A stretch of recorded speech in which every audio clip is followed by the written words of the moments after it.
Hey everyone, welcome back to The Crafty Couple. Today we've got 54 Dollar Tree wood DIYs. So this is a compilation video of previous projects that we have used Dollar Tree wood to create these. And if you're looking for inspiration, this is a perfect video. There's a ton of options, a lot of different decor styles. So I hope you guys enjoy it. Let's jump in and get started.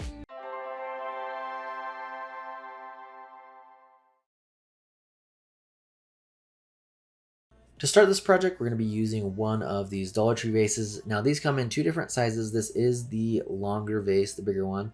And then these are going to be the 12-inch wood dowels from Dollar Tree as well. And I believe you'll need 5 packs to complete this project. The first thing that I'm going to do is start gluing these all the way around and try to get this lined up with the bottom as best as possible, and then having this go straight up vertically.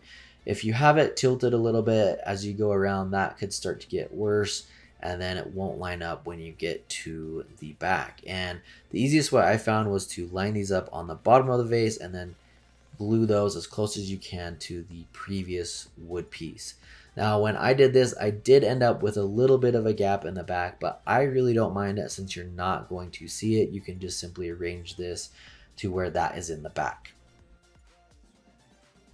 Once we have all those pieces glued down, we can move on to staining this piece. Now I'm using that early American stain from Minwax, and I didn't worry about going all the way down or making it look perfect towards the bottom since I am going to be painting it. Now if you wanted to, you could stain this whole piece or even paint it one solid color or different colors. I'm doing gold along the bottom, as you can see here. So on the back, I did a little test spot because I wasn't sure that the tape was going to be able to get into those little creases. So you can see this isn't a completely flat surface because we're using those dowels, and I wasn't sure if the paint was going to bleed underneath there. So it actually worked out just fine. I would suggest though, when you're painting this, try and paint downwards instead of spraying up towards the tape, because then it might run underneath there. That's what I did, and it seemed to work out just fine. So go ahead and run your tape all the way around and press it down firmly, and you should be just fine. I also put a bag over it and then taped it again. That way I don't have to worry about taping all the way up. The bag will cover that. And then I'm going to use the Rust-Oleum Gold spray paint to go ahead and spray paint the bottom of this. And if you don't want to use the gold, you're more than welcome to use something different. I was thinking about doing the black. I really like the wood and black combinations, but I feel like we do that quite often, so I wanted to do something a little bit different with the gold. And that's really all there is. It's a very simple project, but I think in the end it's absolutely stunning, and it could go with like mid-century modern, a modern boho, but depending on how you did style it, you could use it in a lot of different decor options.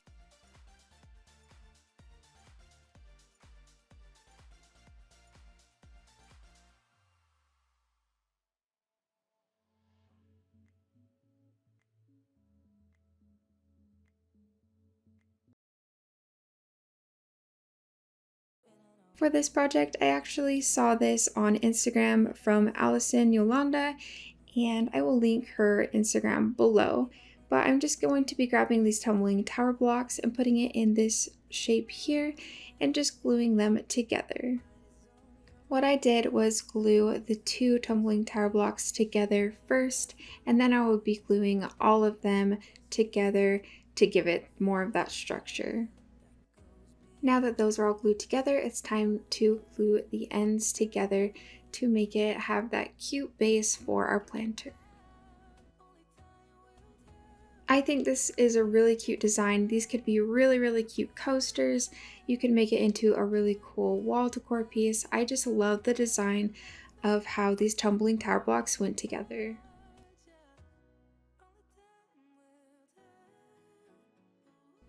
Now I'm going to be grabbing 4 more tumbling tower blocks and gluing them on to the side. So I went on the second one in and glued it about 2/3 of the way up, so there's a little bit at the top left. And then I'm going to be doing that again, so you can see it's the second tumbling tower block in, and I'm going to be gluing it there. Then I just took some early American stain from Minwax to finish it up.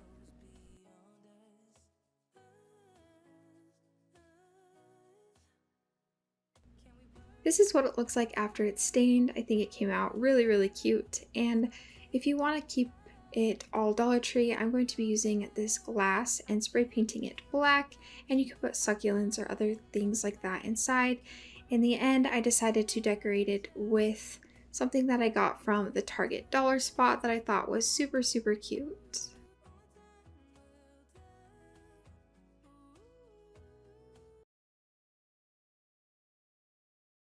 For this project, I'm actually going to be duping something that I saw from Target. It was $60 and I'm going to be making this between $2 and $3. So I grabbed all of these dowels from Dollar Tree. They're the 12-inch dowels, and I will also be using 6-inch dowels as well.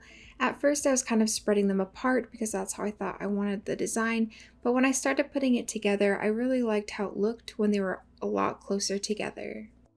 What I did was start with kind of my middle, and so I laid out the 4 vertically and the 3 horizontally, and try and keep the ones that are horizontal on top and the ones that are vertical on bottom. It just makes it look a lot better. And then I just started gluing them all together.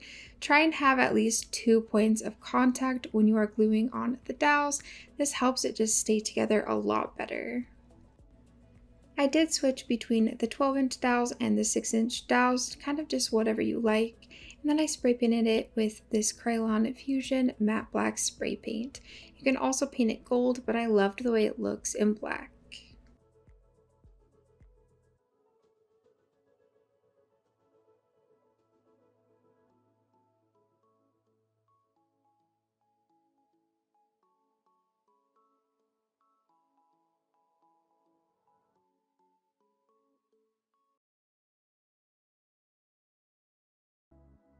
To start, we're going to be using these Dollar Tree tumbling tower blocks, and if you're using these smaller packs, you will need 3 of those, and if you're using the larger one, you can get by with 2. So the first thing I'm doing here is gluing 3 together at a time, and you will want to do that 30 times. So essentially we're going to have 30 of these 3-piece squares, and then once we have those all glued together, we can start gluing those squares together, making a row. So to start creating the shape of the tray, I'm going to alternate these. So my first one, what I'm doing here is going to essentially be a vertical block, and then the next one horizontal. So we're going to create a design throughout this entire tray by kind of going back and forth, alternating these vertically and horizontally so they're not all going the same direction. I think it gives it a pretty cool little pattern with these little blocks, and it's still really easy to do. You don't have to cut anything, and it gives it that unique design. So for this tray, what I ended up doing was a row of 6 by 5. So we're gonna have 6 long and then 5 tall, and that's gonna create our tray size. Now this is totally up to you. You can do smaller or you could do a lot bigger if you wanted to. It's just however big you want to make this tray. Now once we have that first row complete, we can move on to adding all the other pieces. You could do this a couple ways. If you wanted to, you could glue all the rows just like I did the first one and then glue those together. However, where these don't always match up in size, I wanted to glue them individually from here so that I could try and fit it as tightly as possible. If you were to glue all of them in a straight row, you might have some parts that just don't fit as well. And in the end, the tray didn't fit perfectly anyway, just because of the different sizes of the blocks. So don't stress out too much if it's not perfect. I think it still looks really good in the end. And then what I'm going to do here is use this early American stain from Minwax and go ahead and stain the entire thing. And I ended up using some wood glue on the back of this. Just kind of put it through the seams and then spread it all over the back to give it a little bit more strength as well. Once we have the base complete, we can move on to the handles, and these are going to be really simple. This is what it's going to look like when it's glued together. So for mine, I needed 5 blocks on top, 5 on bottom, and then in between I'm using these little wood cubes from Dollar Tree as well. So all I'm going to do is just glue them end on end until I have that row of 5, do another row of 5, and then I will glue those together with the 2 squares. One thing to keep in mind too when you're working with the hot glue is you don't need a ton to get these to stick together. If you're using too much, it's going to actually come out of those seams and then it's going to be on the surface. So that creates an issue if you're trying to stain these pieces. If there's glue on top, it's not going to stain the wood and you're going to see those gaps and it's just not going to look very finished. So if you're staining, just keep that in mind. Try and keep the glue to a minimum. That way you don't have to worry about that. If you're painting, it doesn't really matter because obviously you can paint over the glue on the wood and that doesn't matter as much as if you're staining. Once we have those assembled, we can move on to painting. I decided to paint mine with the matte black spray paint from Krylon, and right there I'm just showing you a little bit of that wood glue on the back. Now the next part to kind of finish this up is to just add those handles on each side, and I'm just going to simply use some hot glue to attach those. Again, a really simple project, but I think in the end it looks very pretty, high-end, and can go with a lot of different decor options. So one thing I would suggest, if you're wanting something a little bit nicer, you could still do the pattern with the tumbling tower blocks, but if you wanted to use like some square wood dowels for the handles, I think those would hold up a little bit better and they would look cleaner than the tumbling tower blocks. So that's something that we have thought about doing. Let us know in the comments if you guys would like to see us try some a little bit higher end projects with more raw material from like Lowe's, or if you like strictly the Dollar Tree stuff. We would love to do some of these similar projects, but make them look a little bit more high end with some of those nicer items. So let us know if that's something you guys would be interested in seeing.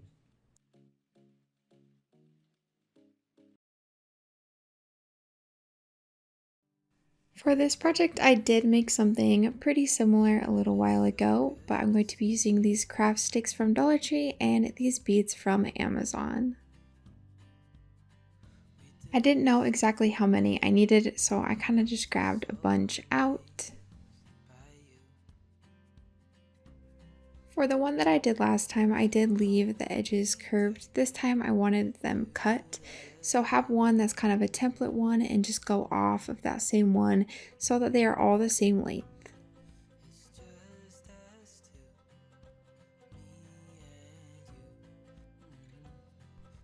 To assemble it together, you'll grab 4 craft sticks and glue them in a square. In the end, you will want 8 squares total.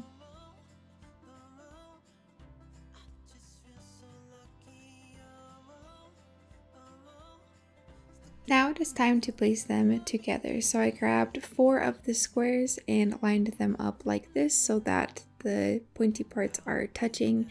And then I'm gluing the second one on top of these 2, and then the 4th one I'm gluing on top as well.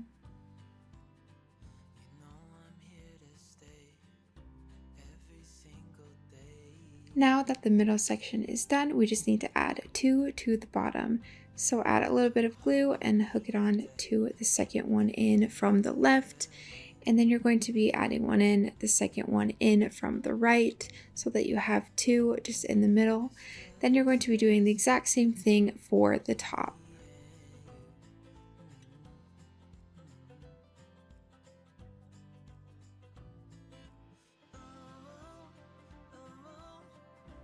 With that done, we're going to add the beads that I got from Amazon on all the points just in the middle. I didn't add them to the outside edges.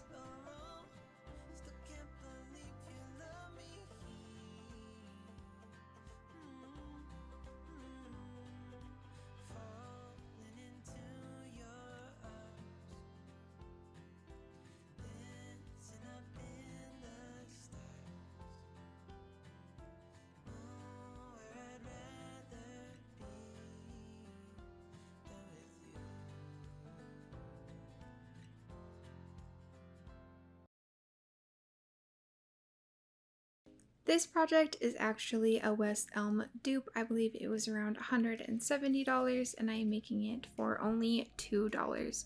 So what I did was grab these rectangle wood planks from Dollar Tree, and then I'm using these from another project from this video. I'll link it right here. They are not quite half, they're kind of a weird length, but I always try and reuse things so that we don't have any wood go to waste. So you can look in the last video that I linked up above and it shows you about how long they are. So if you made that and you have the leftovers, this works perfect. I am just grabbing 2 of the rectangle pieces and gluing them together at the ends, and you will make 2 sets of these. And then we will put hot glue all along the side of one of them and put it directly on top of the other wood piece. Try and make sure that it gets really close to the other side of the wood and that it matches up really well, because we want this to look very high end. And then I am grabbing 2 of those square pieces and putting them on the sides. If you don't have these already made, just go on to the side and trace it. It just needs to be exactly the same size. To get this to fit perfectly, we are going to put the wood on the outside, not on the inside, and plus it just looks cleaner. Now that we have this all assembled, we're going to go ahead and stain with the Early American stain from Minwax. Since the 12-inch dowels aren't long enough from Dollar Tree, I'm going to be using this extra long skewer from Dollar Tree. They're kind of coming out now since it's more of the grilling type season. All you will want to do is just hold it across and then draw a little line. I'm using dog clippers here to cut the skewer. Then I spray painted the skewer with the metallic gold spray paint from Rust-Oleum, and when it was dry, it's time to add it to our shelf. So all you're going to do is turn it and add 2 little dots of hot glue on each side, and then stick the skewer in.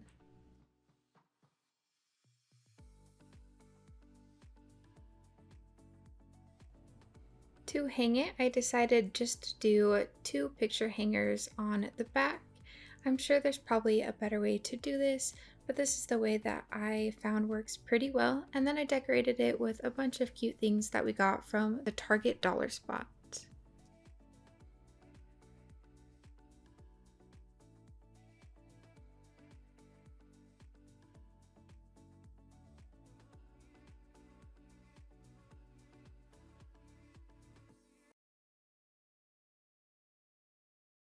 For this project, you will need a plunger from Dollar Tree. Just go ahead and twist off the bottom. To make the feathers, we are going to be using this decorative nautical rope, and you will need to untwist the 3 parts.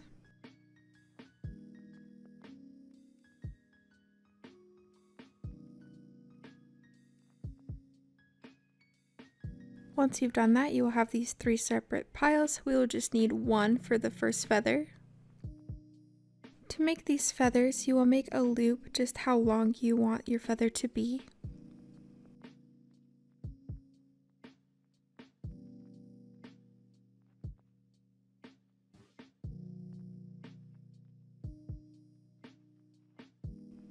I would recommend taping them at the top and at the bottom. It does help a lot more with putting these on. Now I'm just measuring how long I want the actual feather part to be. Everything will be folded in half, so just remember that. Now I'm just getting 4 strands and cutting it.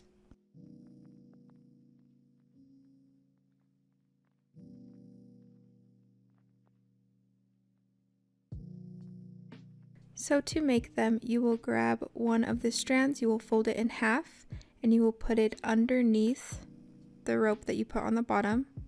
Then you will grab one of the other strands, also fold it in half, and you will put it through the loop. And then the loop of that one that you are holding, you will put the ends of the other string, and then grab the 2 ends and just pull it tight. You will just keep doing that all the way down.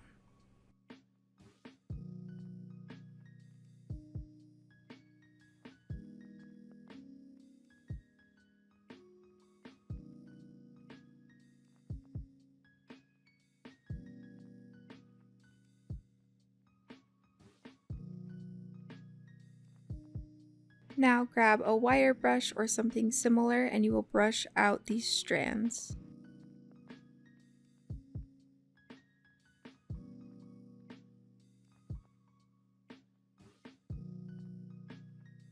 Once they are brushed out as much as you can, cut it in a feather type shape, so smaller at the bottom and then go a little bit smaller at the top. The widest part is kind of in the middle. Once you cut it a little bit shorter, you will want to brush it out once more.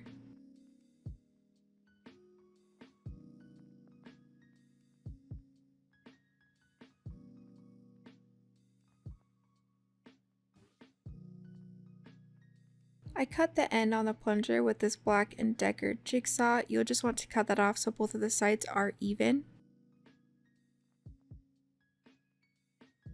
And then I attached this small feather, just looping it around. Now, doing the same process as before, I am starting the feather a little bit lower this time, and I will be making it longer.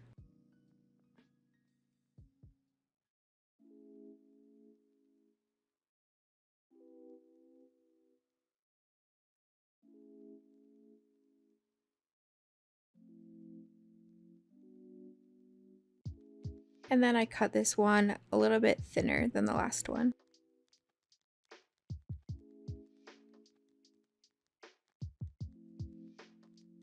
This will be the last one made from this nautical rope, and it will also be the smallest. For this whole thing, I only used the one package of the nautical rope.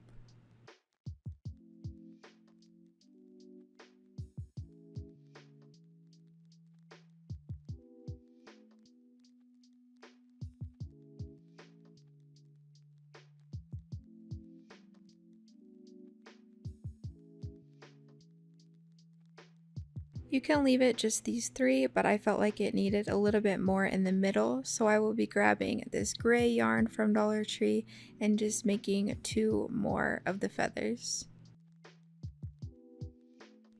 If you are ever looking for a list of products that we use, just go ahead and check the description. We have all the products that we used for everything in this video, and also links to help find them.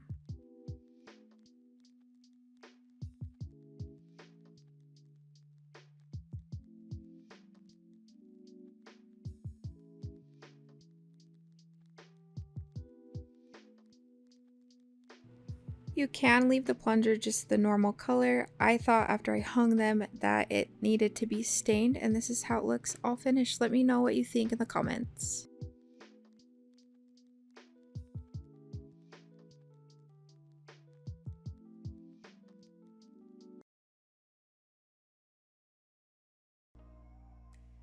For this project, we're going to be creating these little hanging wall planters using some dowels, this plunger handle, and then also these little wood boxes from Dollar Tree. So you will need 1 plunger and then 6 of these little 12-inch dowels, and then 3 of those wood boxes. I'm going to go ahead and start by spray painting the plunger handle and the dowels with that matte black spray paint from Krylon. Now, while we're waiting for the paint to dry, we can go ahead and move on to staining our boxes. And you'll want to keep the little inserts that go in here because you can definitely use those for other crafts. And then what I'm using here is the early American stain from Minwax. Go ahead and stain all of these, the inside and outside. For the inside though, you don't have to go all the way down and get all of it. Anytime we can save product by just doing what we need to, we like to do that. So if you want to and have that full complete look, you can, but we're going to be putting stuff in there, so it won't really matter because you're not going to see the bottom of that anyway. Once everything has dried, we can move on to assembling everything. So what I'm going to do is take one of the dowels. I'm going to run a little line of hot glue on the edge there, and then we're going to glue these vertically. So you want to try and line that up with the side of the box and then the bottom of it, and then we're going to do the same thing on the other side.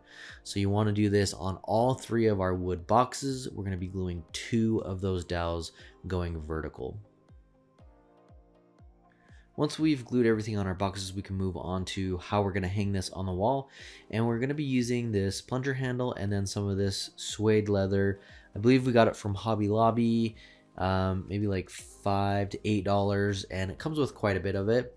So I just cut a little section off here, and then I'm going to measure to the center and cut that in half so that we have 2 separate pieces to hang on both sides of the plunger handle. And so just go ahead and cut that in half, and then here in a little bit we'll show you how we're going to hang that. Next, what we want to do is find the center of our handle so that we can glue our first box on there. It ended up being about 8 1/4 inches, so I just drew a little line with the pencil, and then I'm just going to eyeball it here and try and get this first box as center as I can with that line. And then I put a little bit of glue on each end and then just laid this handle on top of it and pressed down until that was firm. And then from here I can just kind of space out everything. I laid my leather strip on the end, and then I'm going to line up my other two boxes so that the spacing is pretty equal. It doesn't have to be absolutely perfect, but by doing this you can get it really symmetrical. If you want to do measurements, you definitely can do that. I think it's just a little bit extra work and you really won't notice it in the long run. So again, I just put a few dabs of hot glue on the ends there, and then I'm going to lift up the handle and then just place it on there, and then try and get the bottom of each box lined up with the other boxes, and then the gap in between the same as well. That way when you're looking at it, it all looks pretty uniform and symmetrical. And then I'm going to add just a little bit of hot glue here on these seams just to give it a little bit of added strength. Ultimately, they're not going to be holding much weight, so you should be fine. And again, if you guys want to use something stronger for a more permanent hold, you can definitely do that. Maybe some wood glue or E6000. We like to use the hot glue, and it usually works out just fine for us and holds up pretty well. So to give it some volume and less weight, what I'm doing here is just adding in a couple paper towels, kind of roll them up and put them in the box, and then we're going to put some rocks on top of those.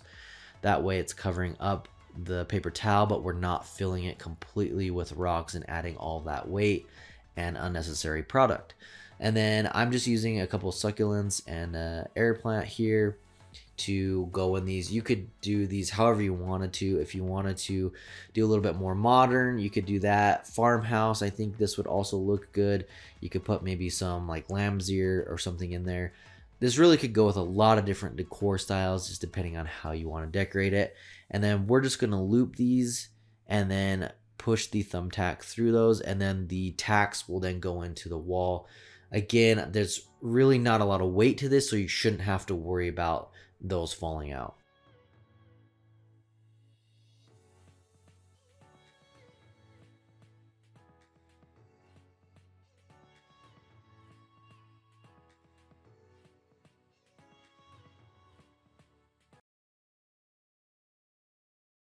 For this project, we're going to be using these two little canvas frames from Dollar Tree, and I already removed the canvas from these. All we need is the wood frame, and we're going to be painting these matte black. Now, while that's drying, we're going to go ahead and stain these little craft boxes. These are the inside boxes. There is an outside kind of shell, and we don't need that for this project. You can, if you want, use the a little bit bigger size. These are just the ones that I had left over, so I wanted to use these for a project, and I'm using the Early American stain from Minwax. And once we've given our paint and our stain a little time to dry, we can move on to gluing these together. All I'm going to be using is some hot glue from Dollar Tree to connect these, and I'm just going to eyeball it so that this is going to be in the center here, and this is held up just fine for us. We're not really putting a lot of weight in here. If you are looking to add something heavier, then you may want to use like E6000 or even a wood glue, but the hot glue works just fine for us. And this is a really simple project, but I think it's very pretty. You could go with kind of an industrial modern look with this, and that's really all there is to this project. I did add a little bit more hot glue to the back here just for some added strength.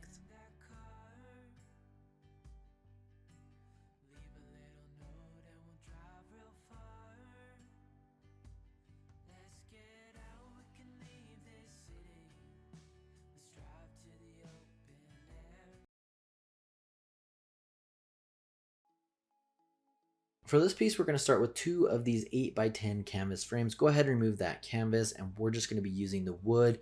Now, we have a lot of people ask where we get our inspiration on our crafts. This happens to be one where I was simply just sitting and it popped into my head, hey, it might be kind of cool to combine a couple of these frames with a bowl, make like a planter or something like that. So that's where this came from. Now, we do get a lot of inspiration though from like Pinterest or some high-end stores online. So if you guys haven't followed our Pinterest account, make sure to go do that. We will save a lot of pins for us to kind of recreate in the future. So if you want ideas, there's a lot of good ones that we're going to be showing on there. So we'll have a link for our Pinterest account down below. Make sure to go check that out. And for this one, what I'm doing here is marking the center of the frames, and I held up the other frame so that I could get the width on there. And then I'm going to go ahead and mark that on both sides here so that I can cut it. And after we've marked that first frame, we can go ahead and use a ruler, line up the other frame, and then just continue those lines to the next one. That's going to give us the area that we're going to be cutting out. And I'm just going to use a jigsaw to cut those pieces out. And right here, when you are cutting, you want to make sure that these are clamped down or held down tightly. You don't want to cut it like that. I was just simply showing you where I was going to be cutting. So make sure if you are using a jigsaw, these are secured in place when you're cutting. And then once those pieces are removed, those will simply slide together like that. Really simple and easy. And then I'm going to use some of this hot glue to connect those pieces.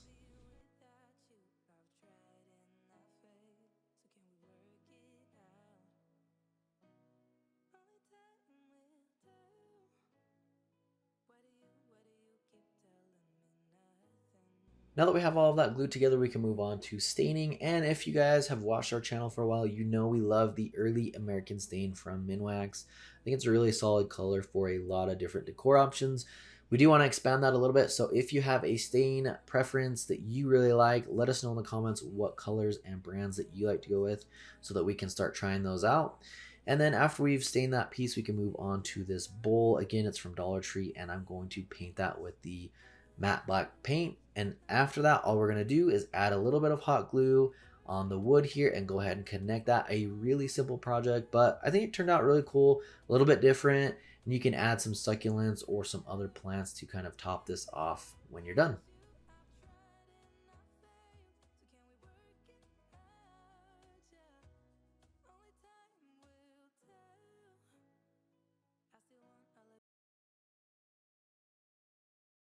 This project is on TikTok from the user SadDad2000, and I have absolutely fell in love with this project, and I was so excited to make it. All they did was grab this rectangle gift box from Dollar Tree, and then they used the 12-inch dowels from Dollar Tree as well. To begin making this project, all you will need to do is put the box on the side and make sure the back is facing you and start putting the dowels onto the back. I just used hot glue and that seemed to work perfect. Make sure when you're putting the dowels on that the very bottom of the dowel meets the very bottom of that top piece, and that the very top of the dowel meets the very top of what is going to be this shelf. You can space them out however you want, but I put them pretty close together. Once the whole back was done, I'm going to go about 3/4 of the way along the side. If you want us to recreate one of your DIYs, send us a DM on Instagram. This is how it's going to look finished before we spray paint, and all I did was spray paint it all with the matte black spray paint from Krylon. And this is how it came out. Go give SadDad2000 tons of love on TikTok.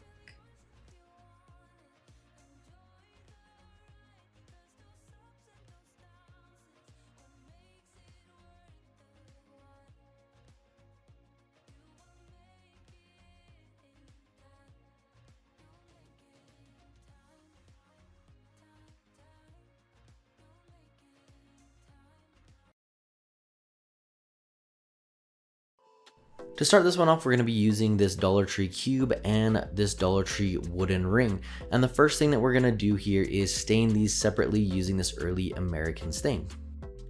And the reason that I like to stain some of these projects first is depending on where you're gluing it, if you glue these first, the stain won't be able to soak into the wood in those spots, so you're going to be left with bare wood spots underneath the glue and then stain spots, and it just doesn't look very good.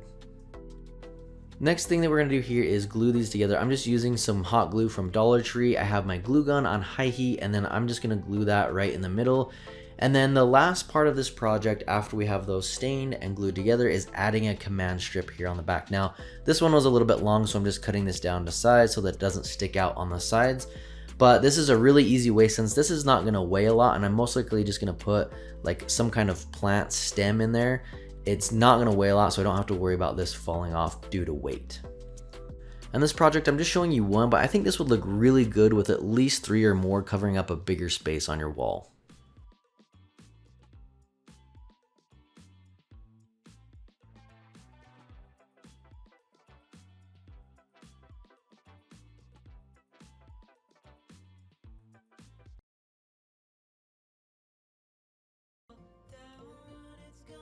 For this project, we're going to be using this little gift box from Dollar Tree, and I'm going to start by spray painting with this matte River Rock spray paint from Krylon. And then what we're trying to achieve here is kind of a concrete look, and you'll need two paints. I'm using white and ink chalk paint from Waverly. You could probably just use a white and a black acrylic paint. I don't think it would really matter. This is just what we have. And then the next part that I'm going to do here is use this sponge to get a really watered down white color. You don't want to just go on with straight paint. It'd be way too heavy. We want to lightly dab this on here and give it a little bit of extra texture, and then you can use an opposite side of the sponge to lift up any extra or parts of the paint that's just too heavy that we don't want on there. You can also use kind of a paper towel like that. And then also what I did after I did the white all the way around, that's when I'm going to go in and add the black and do the exact same thing. Both of those colors together on top of this matte River Rock, I think looks really, really close to a concrete look. Now while our paint's drying, we can move on to the legs here. I'm going to spray paint these gold, and these are just the little 6-inch dowels from Dollar Tree. And then we're going to glue these on the corners here. Now, what we want to do is glue it down on one of these corners, skip a corner, and then glue it on the next one. So there should be 3 total, and then they're going to alternate where we glue those down. And for this project, it's really simple. There's not a lot to it. All we're using are the dowels and then this little gift box, painting it and then gluing these on here. I'd say probably the most difficult part is the painting process, but that really isn't that hard in itself. As you kind of get more comfortable with it, you'll get the hang of how to apply the paint with the sponge. And that's really all there is to it. I think it turned out really high end and modern.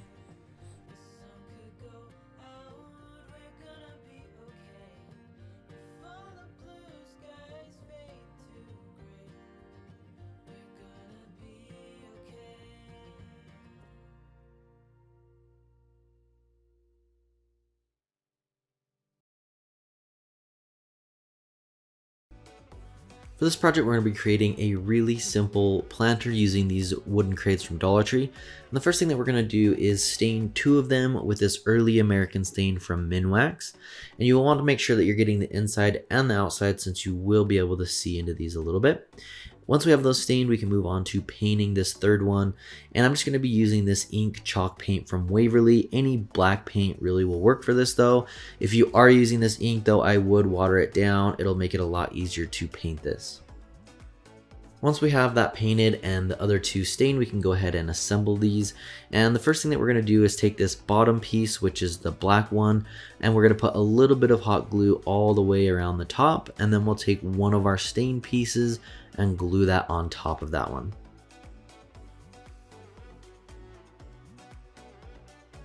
Once we have our first stained crate glued on there, we can move on to adding our second. And again, all we're going to be doing is adding some glue on the top and then gluing it on top there.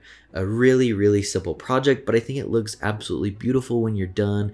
This could go with modern, industrial, kind of rustic, or if you wanted to do more of some white paint with the stain and do some distressing, definitely could go with farmhouse or modern farmhouse. And then lastly, all I'm going to be doing is adding some of this onion grass from Dollar Tree. I cut the stems off just so it would fit a little bit easier and not as tall. And then I just placed 3 of these in the back row that you can see here, and then 3 in the front, and fan them out a little bit. And that's really all there is to this. Again, a very, very simple project.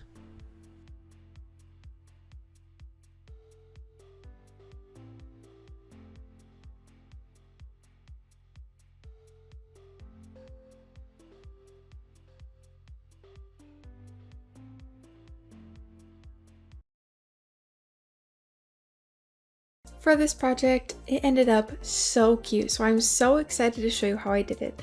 I started with this $5 mirror from, of course, the Target Bullseye Playground, and then this wood piece from Dollar Tree. This is a dupe from something that I saw on Pinterest. I do believe the one that's like 350 something is quite a bit bigger, but I loved this style. I thought it was so cool. So what I did was, with this piece from Dollar Tree, just the wood, I decided to sand it just to get all of the splinters kind of out. It was pretty rough, but I ended up just sanding it and it looked so much better. And I'm going to be using a 6000.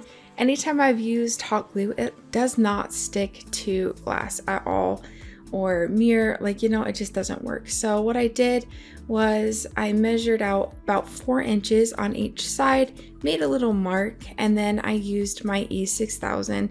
Make sure you're in a really well ventilated area when you do this.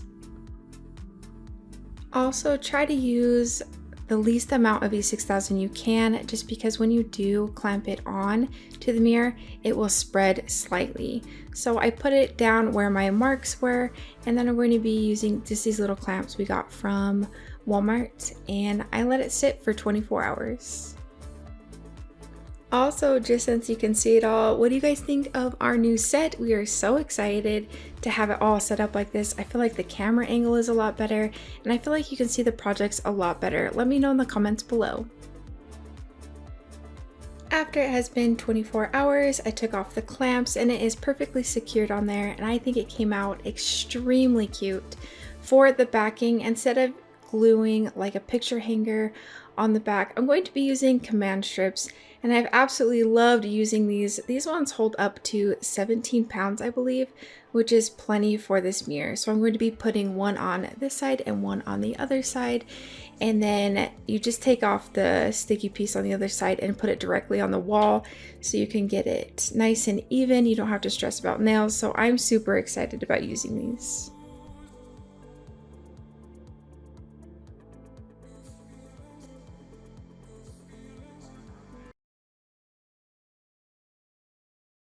For this project, you will need 2 of the 6x8 canvases. The easiest way that I have found to get the canvas off is to take a flathead screwdriver and pry up all the staples, and then grab pliers and pull them off.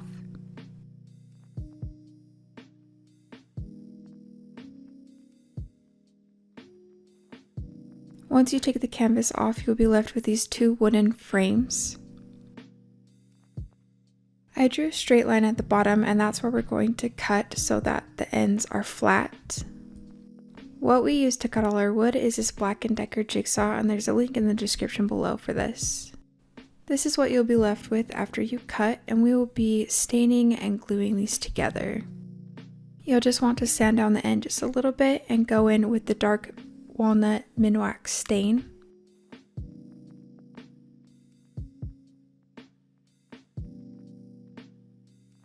And this is what it looks like after you've stained. Now we just need to hot glue both of the ends together. To create a backing for this, I just grabbed a black piece of poster board from Dollar Tree, and I traced the inside and I just cut it out.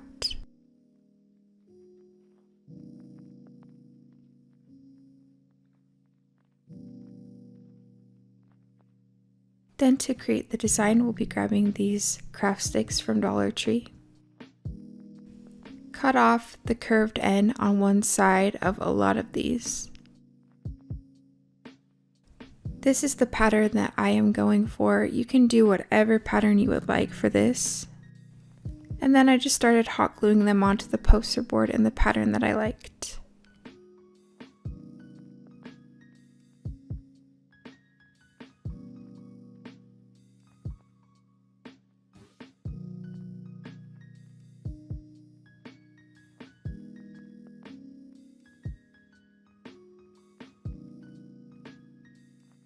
For the small gaps, just cut the crafting sticks to size.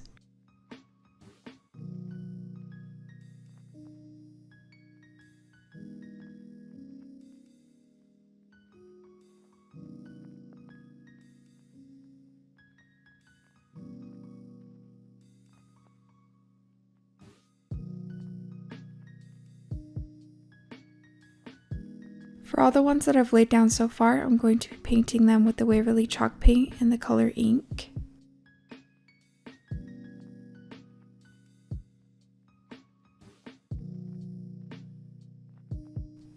Then I painted 4 of the crafting sticks white, also by Waverly.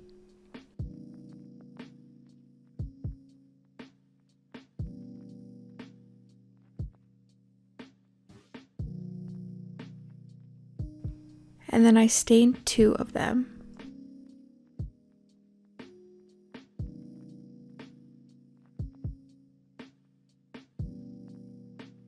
Now it's time to hot glue the white ones on.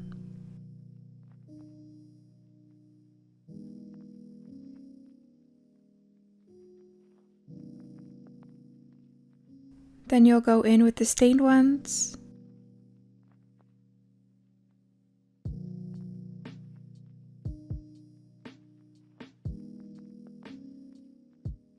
And then the white ones once again.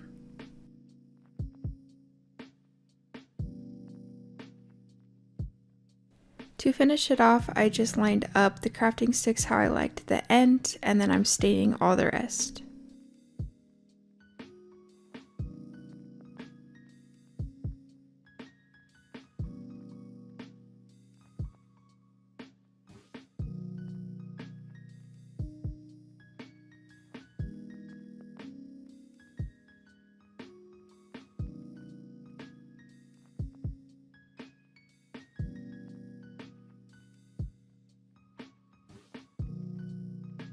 Now lay the frame on top and we'll be tracing all around the outside so that we know where to cut.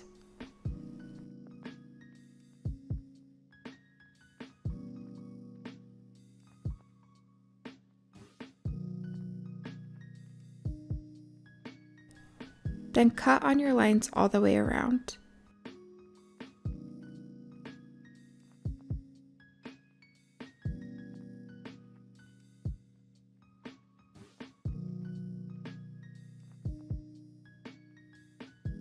To finish it off, we just need to hot glue the corners of the frame and put it on top.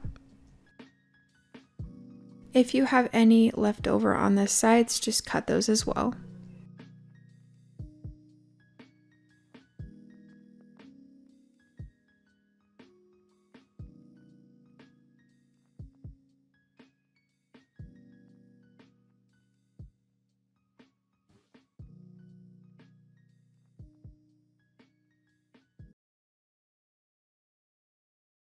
We're going to be creating the jewelry and accessory shelf and organization, and we're going to use 6 of these Dollar Tree palettes, and then I decided to stain them with Ipswich pine stain.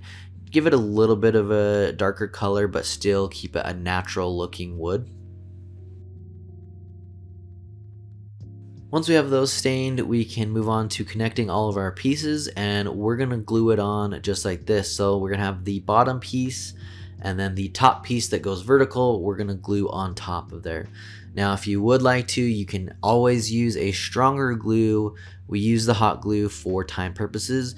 You could also even add a little staple in the back to connect these for added strength. So I would recommend doing that for a longer hold.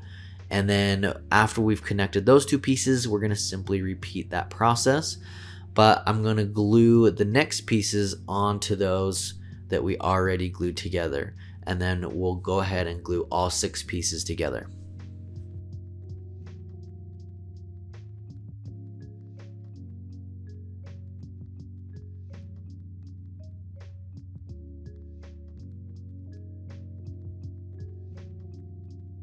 Once we have all of our pieces glued together, you could leave it just like this as a floating shelf to put little decor pieces on it, but I wanted to take it a little bit further, so I'm using 1 package of these suction cup hooks, and we're just going to go ahead and remove the hook part from the suction cups. We won't need those suction cups, just the hooks.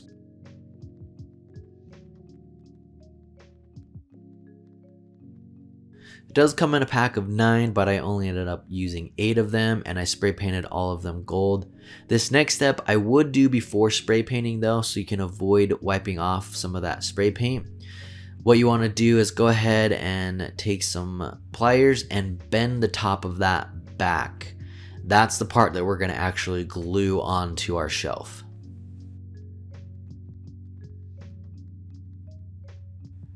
I decided to put it in each of these little spaces. That's why I used 8 of them total. And then as you can see here, we're just gonna glue right here, that part that we bent. We're gonna place it up and under there and glue it on the bottom.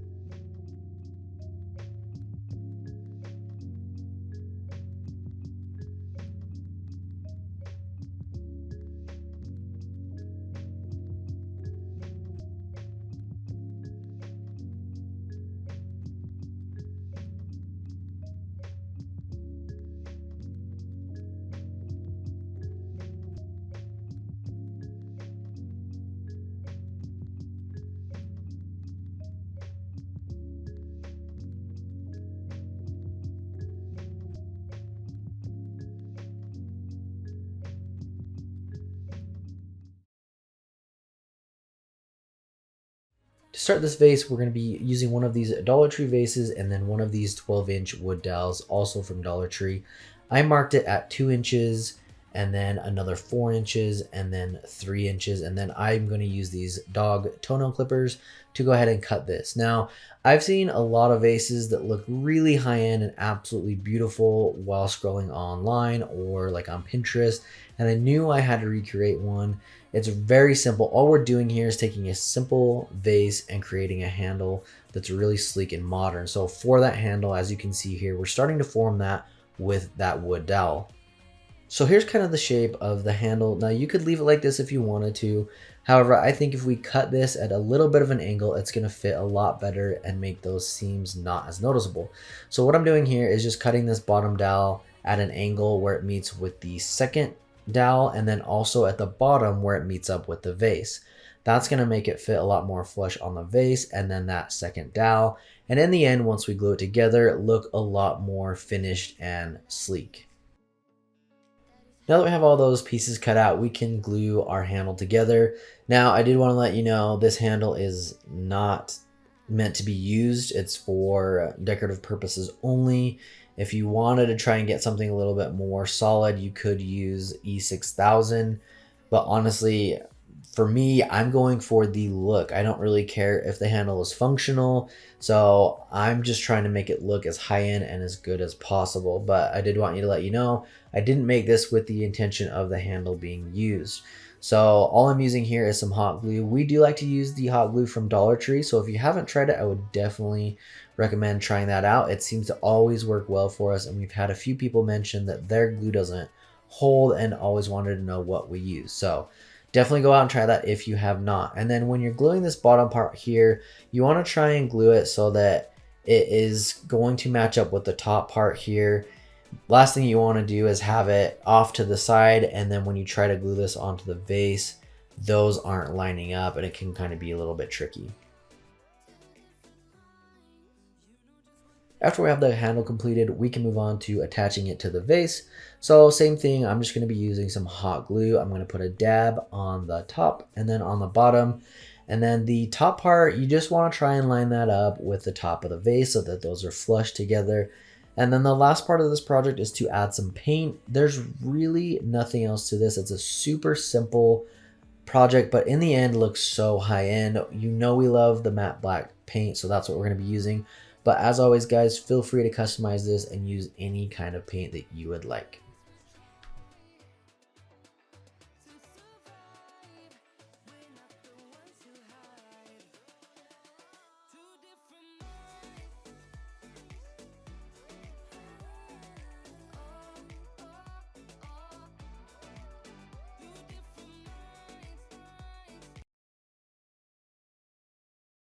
We grab these wood planks from Dollar Tree. They are a newer item that I have noticed, and they are at the Crafter Square Dollar Trees. They come in a pack of 6. We will only be using 5 of them today, so 4 of them will be the sides, and then the 5th one we will be cutting in half. Just measure out the middle of one of the planks, make a line, and that's where we're going to cut. What we use to cut all of our wood is this Black & Decker jigsaw. We have really enjoyed it and it's very affordable. And there's a link in the description for that below. After you've cut, you will just need to sand the edges. When all that is complete, we're going to start assembling the box. So you'll take one of the smaller sides and put it onto one of the front pieces. Now you will just hot glue the two front pieces together. To give it some extra support, I grabbed these popsicle sticks from Dollar Tree and I just put some hot glue on there and I'm putting it on the inside of the front part. Then just add the other end.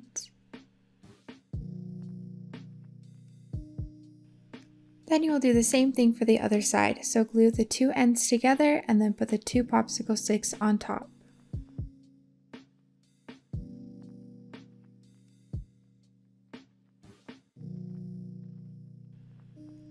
And then you will just hot glue that part onto the rest of the box.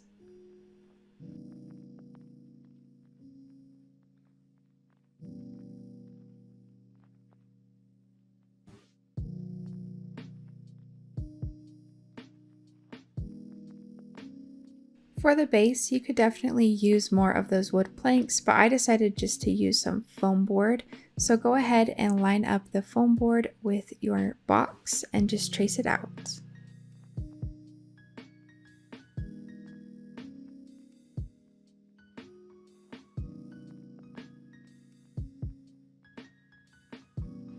To stain everything, I used this dark walnut stain by Minwax. I would love to hear in the comments below some of your favorite stains that you use. To make the handles, I'm using one of these 12-inch dowels from Dollar Tree, and I'm going to measure at 3 and at 6 inches, and that will be the actual handle part. And then you will want to cut 4 smaller pieces just to put on the end of the handle so that it sticks out from the box. The pieces don't matter too much in length, just make sure that they are all the same size and that you sand them down. And then we will just hot glue them on.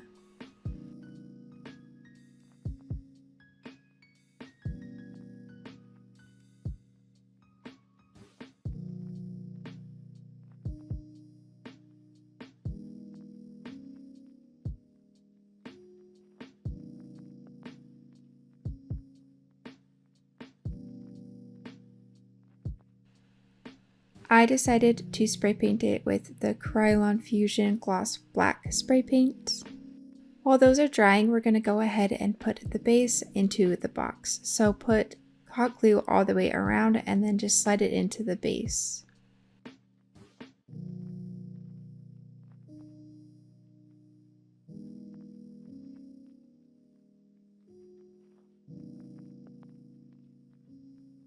This is what the handles look like after the spray paint, and I really liked how they turned out. You can do these more of a metal color, kind of whatever you feel like. And then just hot glue those on as well.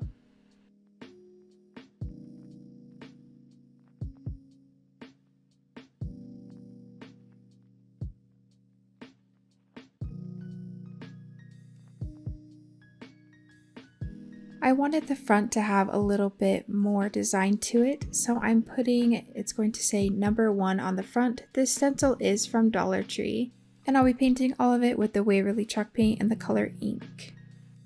If you are to do this, I would choose just a different number. In the end, it ended up saying no 1 instead of number 1, and that kind of bugged me, so I would choose just any other number.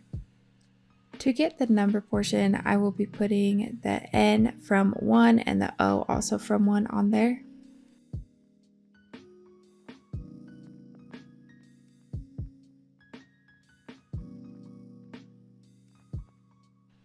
And then I just used the I from 9 for the little dot.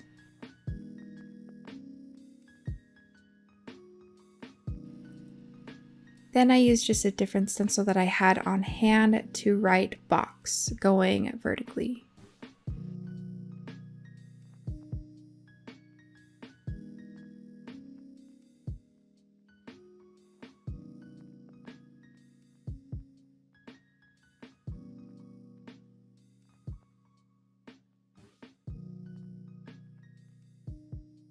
Since this is more of a farmhouse design, I went over the top just with some sandpaper to make it look more worn.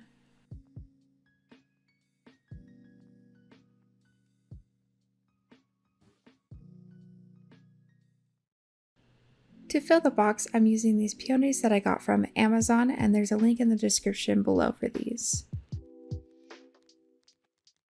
A few people have mentioned that we should show how we put the flowers inside. Let me know in the comments if you like us showing how we arrange things or not. Also, if you're ever wondering on all the products that we used, just check out the description below.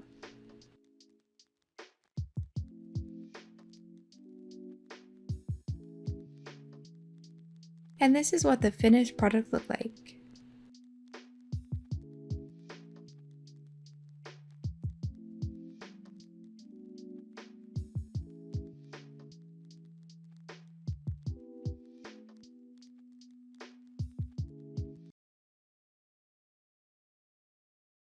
This project was so easy. I just grabbed these rectangle wood planks from Dollar Tree, and I'm only going to be using 3 of them, but you can make 6 of them if you would like. I stained them all with the early American stain. Once that was done, I just need to drill holes in all 4 of the corners so that we can add our rope.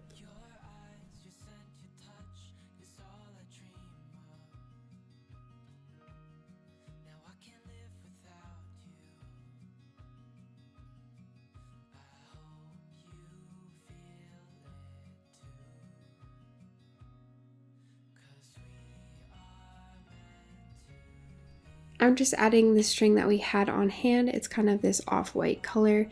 I didn't do exact measurements, but I just did it about how big I thought looked good, and I cut 2 the same size. I did try to just push it into the slot, but it didn't fit very well, so when I did the second and the third one, I kind of pushed it in with a mechanical pencil, and that helped the string go through a lot easier. Once you get the string through, tie 2 knots so that it doesn't come out, and then loop it around to the same side and tie 2 knots as well. And then do the exact same thing on the other side. Tie a string and have it loop to the same side instead of opposite sides.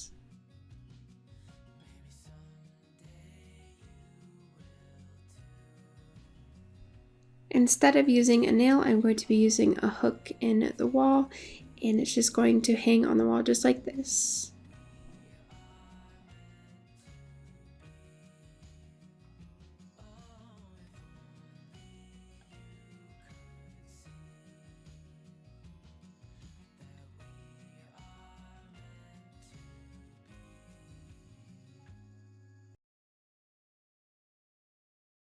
For this one, we're going to be starting with this wood decor from Dollar Tree, and I wanted this to be more modern, so I'm going to remove the jute twine and we're going to fill in these holes.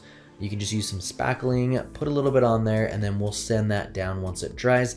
That way we can have a nice even surface that we can paint. Now the paint that I'm using is Succulent from Sherwin-Williams, and I mentioned this paint in a previous video. We had been using it for furniture flipping, and I would love to know if you guys like that kind of content. Let us know in the comments if you'd like to see furniture flipping videos and how we've been able to make a little bit of side income from that as well. After we have a couple coats of paint, we can move on to staining these little wood boxes from Dollar Tree. Now I'm using 2 of them, and I'm using the Min Wax stain in Early American. Once our stain and paint is completely dry, we can move on to gluing these. I'm just going to be using some hot glue, and I liked this staggered look here. I also think that it would look really pretty if one was on top and the bottom, or if they were just next to each other side by side.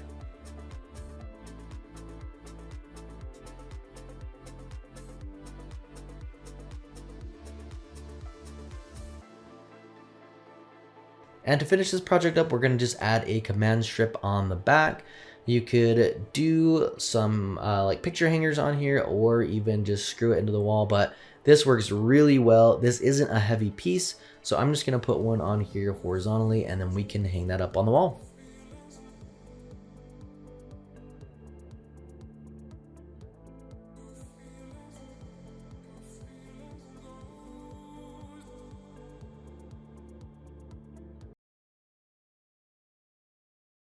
For this next project, I will be using these craft sticks from Dollar Tree.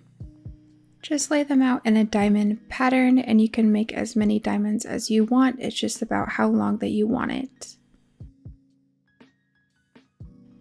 Once they were all laid out, I just separated the tops from the bottom.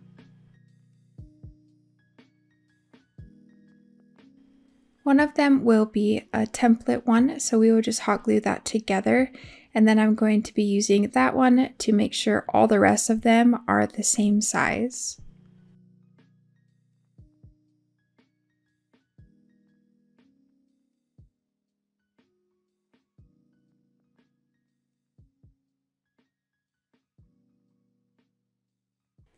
With all of those hot glued together, just line them up how we had them before because we're going to start hot gluing them together.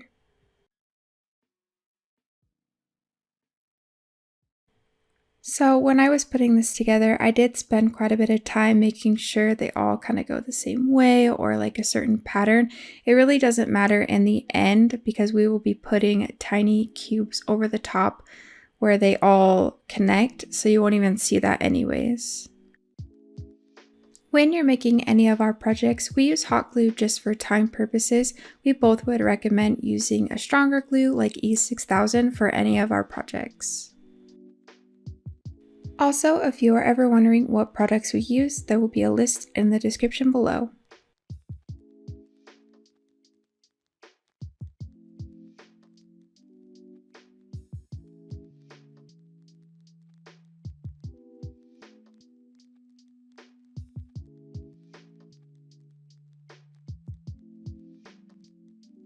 This is what it should look like after all 4 pieces are put together, and I will be using these wood craft cubes from Dollar Tree just so that you can hang stuff on top of this. I placed the craft cubes just everywhere that the craft sticks met.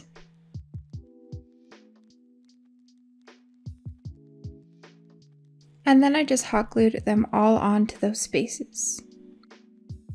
When you glue them on, just make sure that they are straight and not turned sideways. This is what it looks like finished. You can leave it this natural color, or I am going to go ahead and stain it with this dark walnut stain. Let me know in the comments below if you prefer it just the natural wood or stained.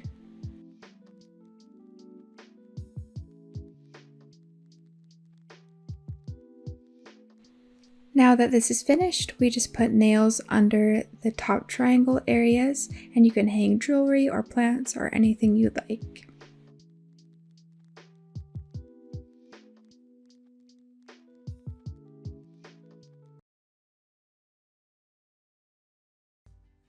For this project, we're going to start with these 12-inch dowels from Dollar Tree. You'll need 4 of them, and we're going to spray paint them matte black. And then 2 of these crates also from Dollar Tree. Now, I'm going to go ahead and glue these together and then stain them with early American stain. And as always, this is where you can customize it to fit your decor style if you'd like to change it up from what we're doing here. So definitely feel free if you wanted to paint them or stain them something different. That is totally up to you. Now, one thing to keep in mind when you're working with these Dollar Tree items, they're not always going to be the same size. So I tried to get these to line up as perfectly as I could, but it just wasn't working out. One of them was a little bit bigger than the other. So just try to get your projects as good as you can, but don't stress over the little details. Sometimes it's just not going to work out. And then once we have this all stained, we can move on to adding our dowels. When gluing the dowels, I'm going to go ahead and use some hot glue and glue these on the sides. And then you just want to line it up in the corner, and I made sure that the top of the dowel was flush with the top of the crate. And then we're going to glue these on all 4 sides. Now, I went with the 12-inch dowels. I wanted to kind of create a taller planter where you could have some plants that draped down, or if you wanted to, you could also put some decor underneath this. So you could definitely make this smaller, maybe even use like the 6-inch dowels would work as well. It really depends on how you want to go about this and how you want to style it. But I think in the end, the taller planter style really worked out, especially for the plants that I decided to use. I used kind of a hanging eucalyptus from IKEA and then some ferns as well. And I think it looks really, really pretty.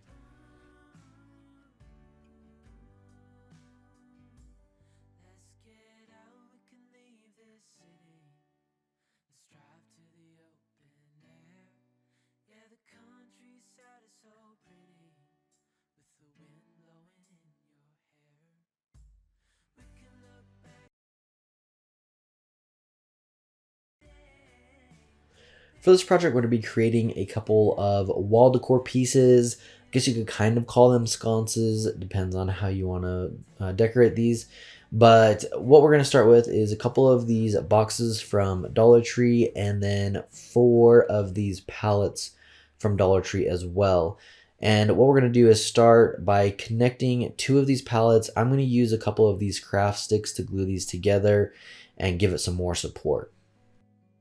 So the first thing that I did here was take 2 of the craft sticks and glue these on the backside here where there's kind of a cross piece of wood. I'm going to glue those in the middle, and then on the outer 2 parts I'm going to cut a craft stick to length to fit in the gap here and glue them together kind of on that, still on the back side but more on that front part. So we have 2 different parts that are going to be glued together, and this is going to help add some strength. You don't need a lot of strength, but you also don't want this just kind of wobbling around or falling apart. And we're not really going to be putting a lot of weight in this anyway, so that won't matter. But you do want to make sure that it's a little bit more structurally sound. The craft sticks also work perfect because of their size. You could line them up with those vertical slats and glue them behind those so you don't see any of those from the back when you have this facing forward.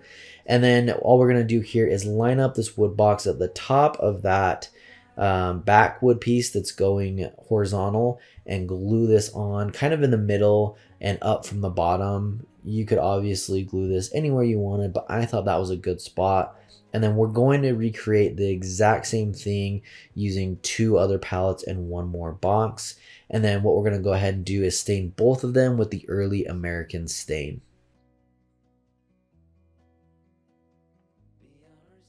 And this is probably my favorite project of the video. It's so simple, but I think looks absolutely amazing when it's done. It looks really high end. You could decorate it with some succulents.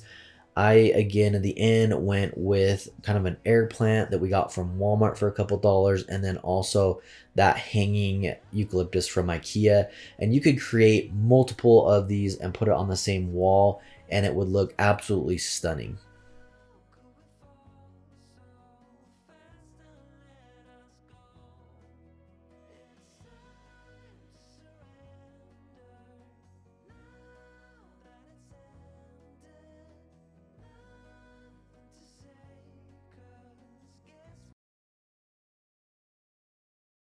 For this sign, we will be using 2 8x10 canvases.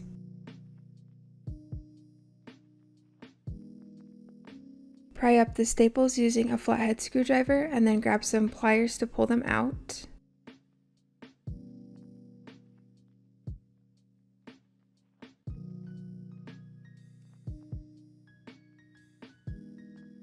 I was originally going to make a bigger sign, but for this you will only need 2 canvases, and just mark right on one of the sides so that we can cut straight across.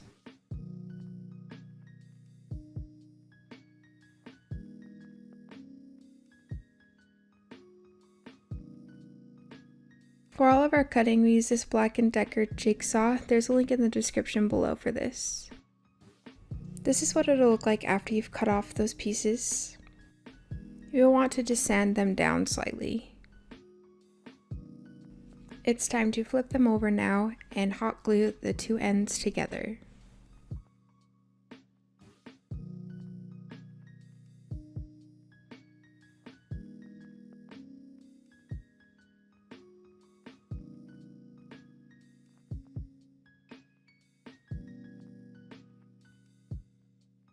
After gluing, we will be stapling with this Stanley staple gun. Staple on the back right where they meet.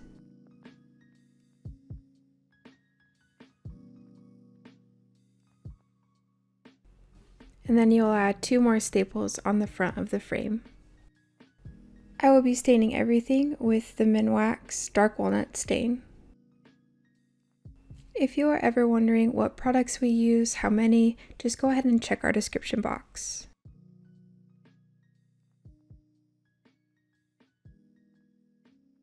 Now it's time to make the backing, so grab a piece of white foam board from Dollar Tree, place the frame on top, and just trace on the outside.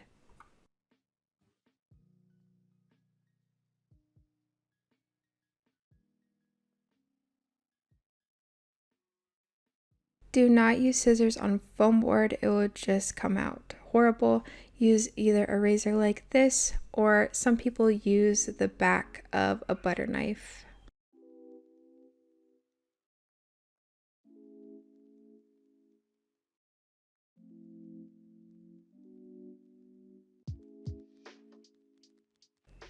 To give the foam board some texture and not look so just perfect, I'm going to be painting it with the Waverly White chalk paint.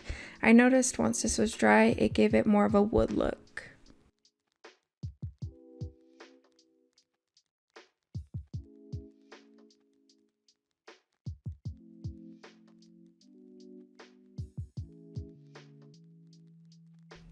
When that is completely dry, you will just run hot glue all around the frame and stick your foam board on top.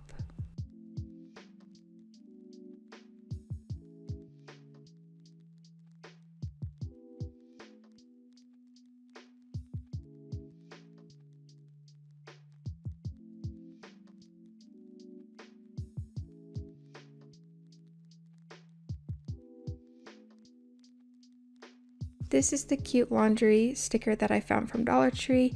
I am absolutely obsessed with the new stickers that Dollar Tree is coming out with. I measured a little bit to make sure it was center. I mostly eyeballed it once I got the sticker off.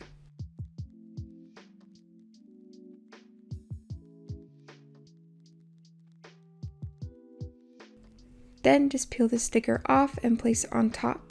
I do wish that this sticker was a rub-on transfer instead of an actual sticker. It does leave a little bit of a border around the sticker, but we will be going over top with Mod Podge so that it gives it more of a matte finished look. Just take a craft stick or anything similar just to get all the bubbles out and make sure it lays flat.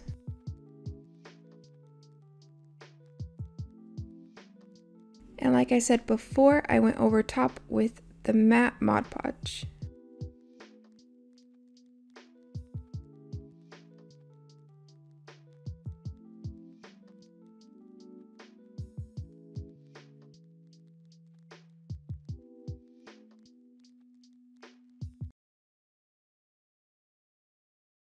For this project, we are going to start with these wood planks from Dollar Tree, and we will need 2 packs for this project.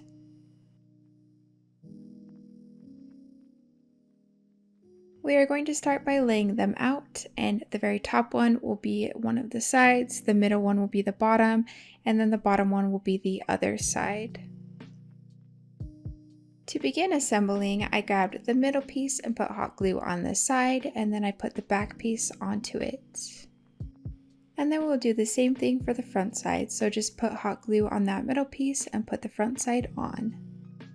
Now to put the rest together, grab that middle piece from the next section and glue it to the other middle piece.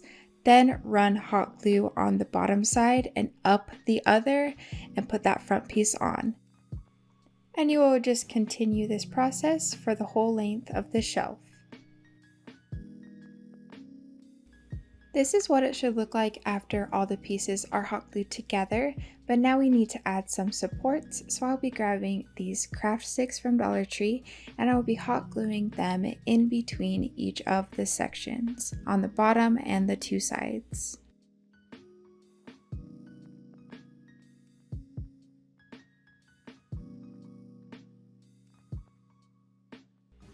Then I went in with the Minwax Dark Walnut stain and stained everything. After I had stained everything, I realized that one of the pieces, the grain went the opposite way, so I would just keep that in mind when you are putting it together. And then it needed just a little bit more support, so I grabbed these Jenga blocks. They're called tumbling tower blocks at Dollar Tree, and I will be gluing them where 4 pieces meet. If you are to do this, I would definitely do this before you stain it. So go ahead and melt some of the glue if there is glue where you want to put that Jenga block, and then hot glue one of the sides and the bottom and place it in that corner. I ended up using 6 of these Jenga pieces. So to attach this to the wall, you can put some screws in the very back. What I decided to do was grab some nautical rope from Dollar Tree, and I'm going to be tying it at both ends just to give it more of a rustic farmhouse look. Once you've cut it to size, you will want to just take a lighter and burn off the ends just to make them more clean. And then you will take twine and wrap it at the top, since making a knot with this nautical rope is really hard. And then to decorate it, I used 2 frames from Dollar Tree, a little glass vase, and then the lamb's ear and lavender is from Walmart. If you're wondering how I got the pictures to look this way, I will leave a link right here on a video where I showed you guys exactly how to get this look. You will need 2 8x10 canvases, and a way that I have found that is even easier than pulling out all the staples is to grab one of these knives and cut along all the canvas, and then you can just rip it off the very front. It's okay to leave all the staples in on this project, and then I grabbed one of these puzzles from Dollar Tree, and we would just be using the wood on the back for this project, and that will be the base of our tray. What I did was just take one of the canvases and trace it out so I knew where to cut. I would recommend cutting this with a handsaw. In a second, I do show you that I use a jigsaw to cut it, but for this puzzle, for whatever reason, it started splintering and kind of throwing pieces up, and I just don't want any accidents to happen, so please use a handsaw or something else. Once that was cut, I grabbed one of these 5-gallon stir sticks, and we get ours from Walmart, and they work really well for a ton of different projects. I just measured about how tall I wanted it, and it is 9 inches, so you will need 2 stir sticks for this project.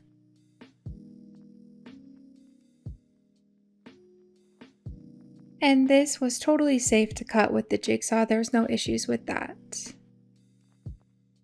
Now for the handle that goes across, this is just a wooden dowel from Walmart. Dollar Tree does have wooden dowels, but they aren't very thick, and I felt like it balanced just a little bit better with one of these. You can use the Dollar Tree ones though, no problem. And I cut it about 10 inches so that it can go all the way across. And just like every other piece that we cut, you will just want to sand it down slightly. I will be using the Minwax Dark Walnut stain to stain all of it. Once the stain has dried, we will start assembling it all together. So you will grab the first canvas and flip it over, and then glue that puzzle piece on top. In the end, I did use 3 canvases. The tray, when I added everything together, it didn't look very balanced. The top was just too much. So I added a 3rd canvas, and it helped just balance everything a lot better.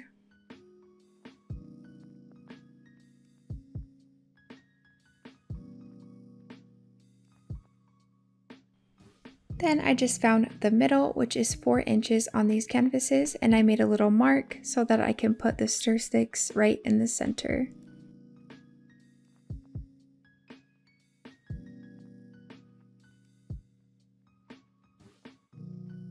And then I just put hot glue right on that line and put the stir stick on top. Just like we've mentioned in other videos, we use hot glue for time purposes. We both would recommend using something stronger like E6000.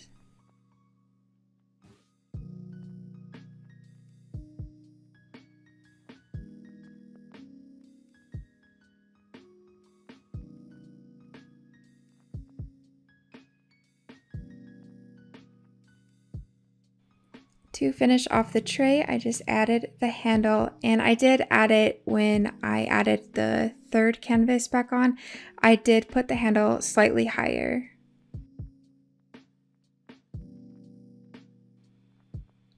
And just like I mentioned earlier, the 3rd canvas really just helps it look a lot more balanced.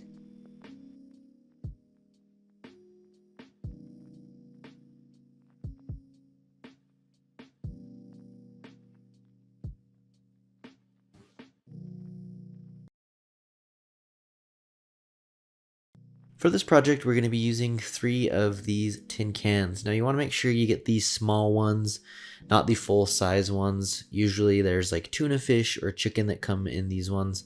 And then go ahead and remove the wrapping, and we're going to spray paint these. It can be any dark color really. This is just a dark one that I have. It's charcoal chalk paint from Rust-Oleum, and give it a good coat of spray paint. While we're waiting for the paint to dry on our cans, we can move on to the clothespins. So for staining, I like to take them apart. You don't have to do this, you definitely can leave it together, but sometimes you can miss different areas since it's hard to get in between them when they're together. So I choose to take them apart and then stain them. Now I'm using this dark walnut stain from Minwax, and originally I was going to use a rag, but I felt like it was a little bit difficult to get in some of those crevices, so I switched to a foam brush, painted it on, and then wiped the excess off with the rag. After we have them all stained, we can put them back together. If you're wanting an easier way, I would definitely just leave it together and try and get as much coverage as you can. It can be a little bit of a pain putting them back together. That's just what I choose to do.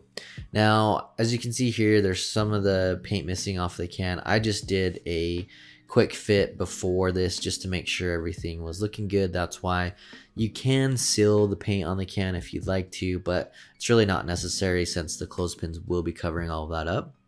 And then what we can do is just start clipping these on, going all the way around. And then where there's a little bit of the paper from the label, I would put that on the back.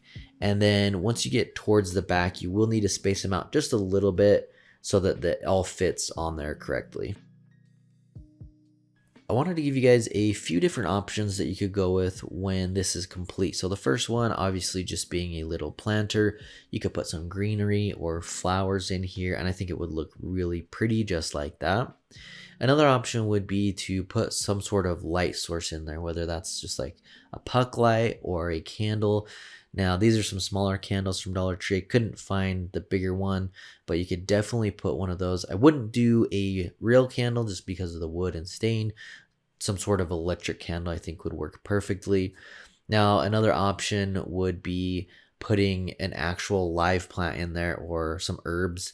This I think would look really good if you had a pot or a liner to go in there with some soil, and you could put this in your kitchen with some live herbs, and then with this little chalkboard you could put the names on there. I thought that was a really fun, cute idea. Or even glue it on the front like this. You could see here would definitely be a great option that you could go with. If you do go with that option, again, you would just want to make sure you have like a liner or a pot to go in there to hold the soil. And then the last option is kind of what I mentioned, and like a puck light or another electric source for light would make a really cool light. You could put it out like on your patio furniture or something like that. I think it would look really pretty that way. Let me know though what you guys think in the comments, which option you'd go with if you're doing this.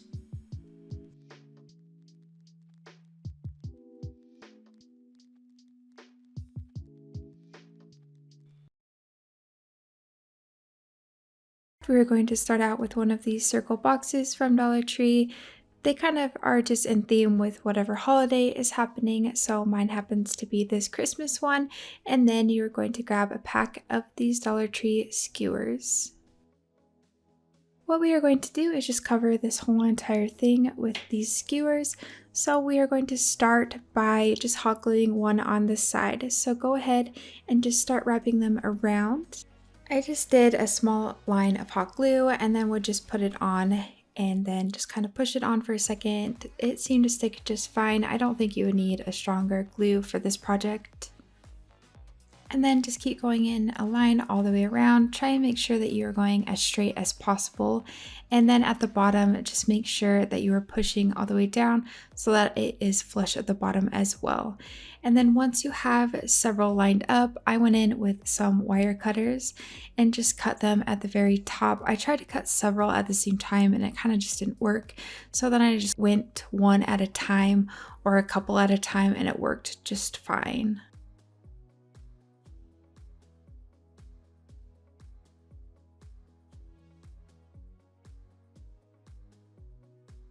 Once those are cut, those same skewers that we just used, you can reuse them again for another line.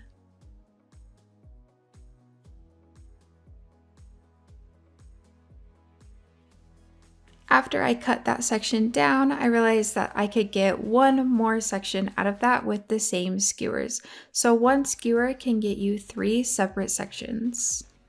When you get to the end, we just keep doing the same thing, just keep adding all of the skewers.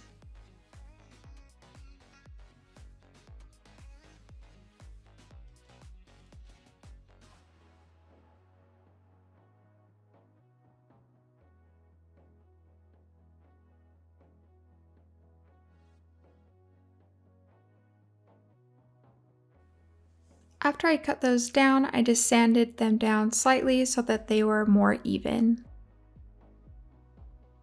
Since I don't want to fill this whole entire box with rocks, I put just a smaller box in the bottom and then I filled the rest just with some paper towels so that just the top layer will be filled with rocks. Then I just filled the whole top layer with these Dollar Tree white rocks. After I did that, I just grabbed these succulents. They come in all these different types, and a lot of them you do have to pull out of those little pots, or they come in these clips.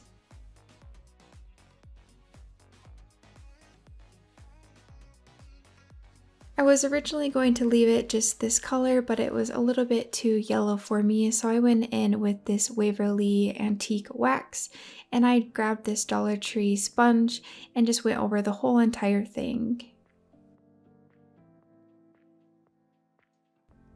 This is what it looked like when it was finished. I thought it came out really cute. It just gives quite a bit different look to it. Let me know in the comments which one you like better.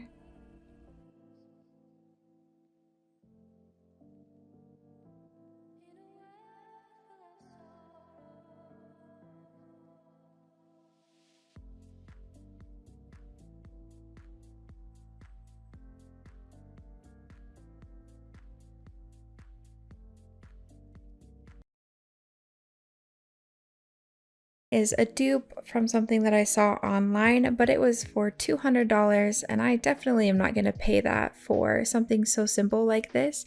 So I just took these wood squares from Dollar Tree and I will be gluing them together like stairs. To make this, you need to grab two pieces and hot glue down the side of one of them and then place it on the other at a 90-degree angle, and then keep doing that same thing just downwards like stairs.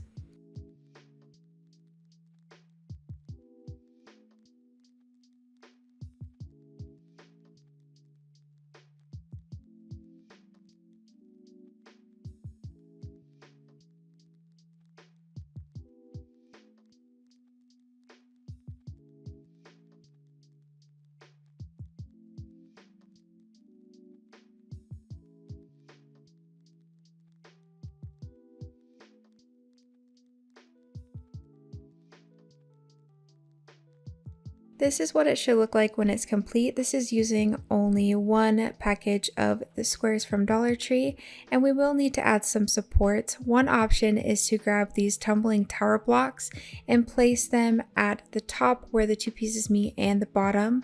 I personally didn't like how it was so obvious. I wanted something a little bit more minimal. So what I decided to do was grab one of these grill toppers, and I'll be using wire cutters to cut this so that I have just the edge piece so that I can hot glue it on there and it will be a lot more stable.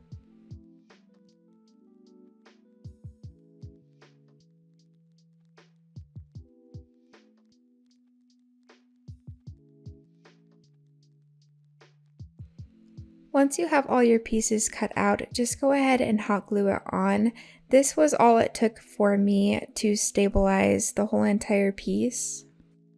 And just remember to add these to every corner. If anyone has any tips about how to stabilize this a little bit better, this is the only way that worked for me. I tried using nails on the side and the staple gun, but they were just a little bit too big for this project. This is what it looked like after I added all of the supports in the back. I really like that you can't see them and it's very minimal. To finish it off, I went in with this natural wood stain from Minwax. I know it's really hard to see on camera, but it looks really pretty in person, and it's just enough to make the piece look finished. To hang this, I will be showing you a clip in a second, how I put two nails at the bottom of each platform and then one at the top just to hold everything together. And then to decorate, I used everything from Dollar Tree except for the long hanging plant. Going to be using these dowels from Dollar Tree. We're going to be using the large ones and the smaller ones. If I remember correctly, the large ones are 12 inches, the smaller ones are 6 inches. To begin, we're going to take 3 of the 12-inch, the longer dowels, and we're going to create a triangle for the base of this project. This is going to be that triangle succulent plant holder, I guess you would call it. And I found it's easiest just to line it up on a flat surface and then put a little dab of hot glue in each corner. We just want to get that form, and then we can go in after and add more hot glue to strengthen those on each corner. Once those have dried, we can go and move in with our vertical dowels. Again, I'm just using the longer dowels, the 12-inch ones, and putting a little bit of hot glue on the end and then holding it in the corner. Let it dry for a little bit. The nice thing about hot glue is it does give a little bit, so you don't have to be lined up right in the middle. I would suggest just gluing each one in, holding it there for a minute while it dries, and then once you have all 3 of them, we can move on to gluing the top together in the center. As you can see, here's the top. They don't really line up, but like I said, the glue gives a little bit, so you're able to move it around, and then we can line those up where they need to be, and then we can hot glue those together. And then I would add a pretty good amount right now, and then just hold it until it dries so those don't slip around and fall off.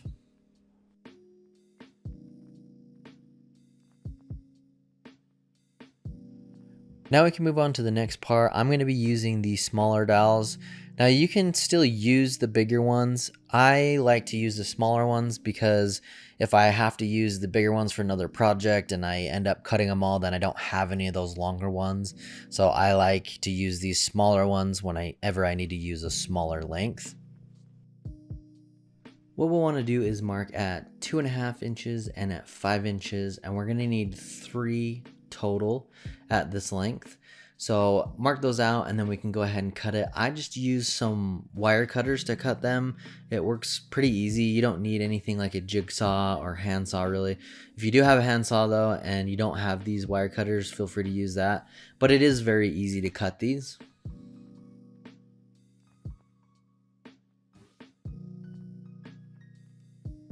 So again, after you've made your cuts, you should have 3 pieces at 2.5 inches. And then after we've cut them, I would suggest sanding them a little bit just to smooth out those edges and allow them to fit and look a little bit better. Next, we'll take those 3 pieces and line them up in a triangle just like we did at the beginning. I found it easiest just to lay my fingers over like this and then glue, again, just little dabs on each corner so that we can get the structure. And then you can go back in after it's dried and add a little bit more hot glue for some more support.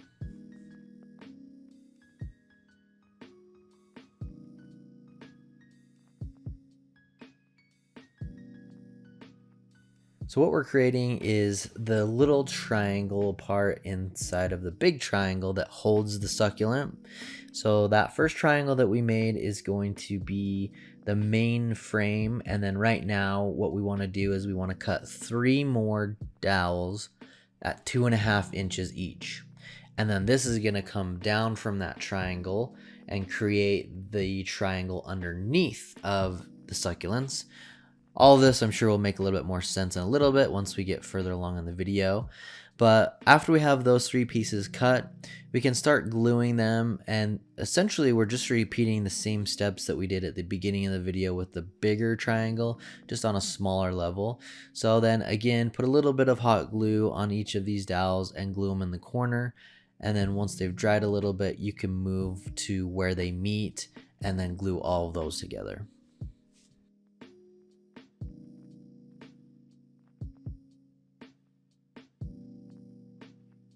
Now that we have that part complete, we can move on to the longer part that goes up from the triangle and connects to the chain.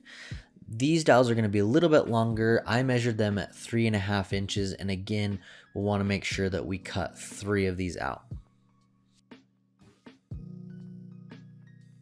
And again, we'll do what we did in the previous steps. We'll put a little bit of glue in each corner and glue these dowels vertically.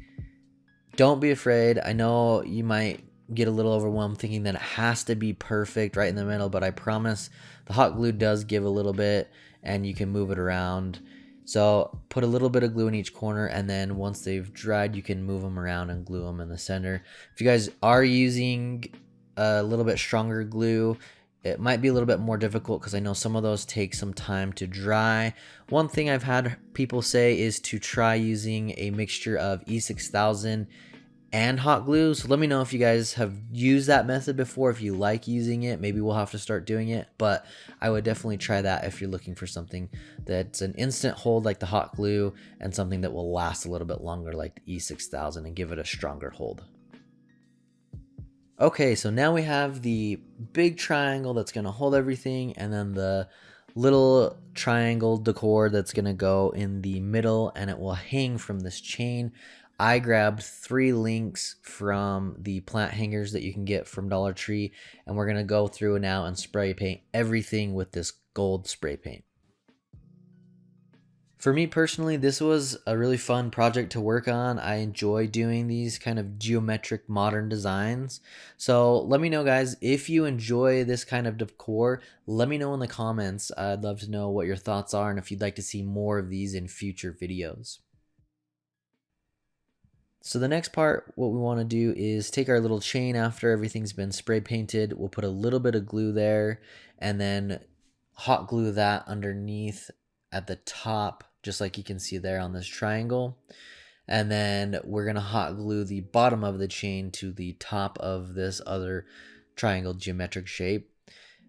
I thought about hooking it together, but the ways that I was doing it, it didn't really look clean, so I thought a little bit of hot glue would work. This doesn't weigh a lot because it's just little wood dowels, and then the succulent doesn't weigh much at all, so I wouldn't worry about that too much. And then again, we're just using this little air plant succulent from Dollar Tree. I found it easiest to take it apart and stick in the bottom part first because it is pretty stiff and you have to kind of work it around the other dowels, and then the other 2 fit in pretty easily. Alright, so you should have a pretty good idea now of what this is going to look like now that we're almost done. Again, I thought it was a lot of fun to make, so if you guys do it, please let us know. We love hearing and seeing the projects that you guys recreate of ours.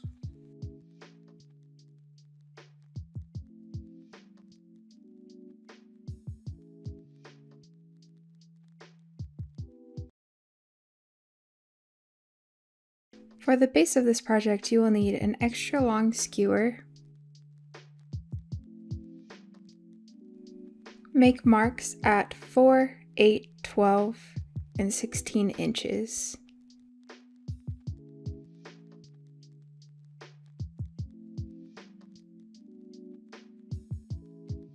To cut this, I just used a pair of wire cutters, and it's pretty easy to cut, and then just cut on all of those lines, and you'll have 4 pieces total.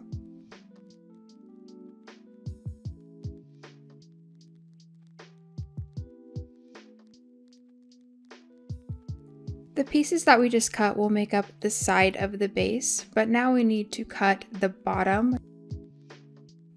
For the base, you will measure just a little bit wider than your glasses. I measured mine and it was about 3 1/8, so I did just 3 inches and 1/8. Then I measured again 3 1/8, and those are my 2 lines, and that's where I'll cut with the wire cutters again.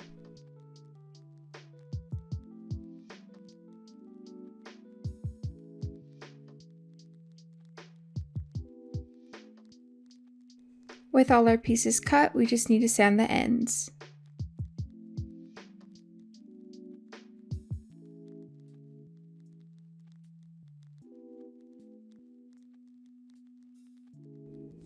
Right here, I'm just measuring where I want the base to come across. I didn't have an exact measurement. I knew I didn't want it to be right in the middle. I wanted it to be a little bit lower, and then just make sure all the lines are the same on all 4 of the sticks. You will take 2 of the longer sticks and you will hot glue the smaller stick in between.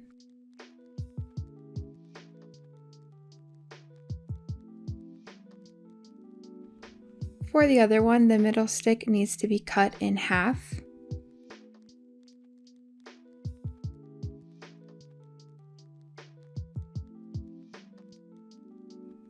And then just glue on both of the sticks the smaller middle pieces.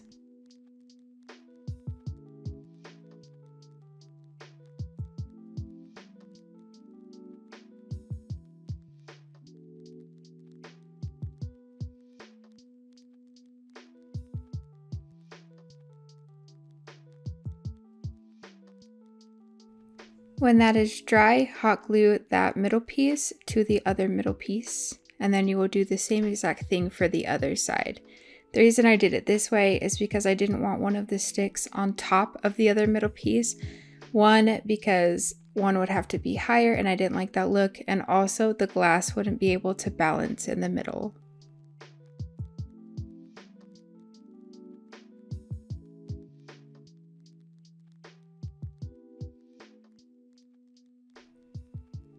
This is what it looks like with the base completed, and we are going to go ahead and spray paint it with the Krylon Fusion All-in-One Gloss Black Spray Paint. And then for the glass, I just grabbed a cool shaped one from Dollar Tree. The greenery that I'm using is just from Walmart. You can grab pretty much any greenery from Dollar Tree, Walmart, or anything like that. This is what it looks like finished with the black spray paint.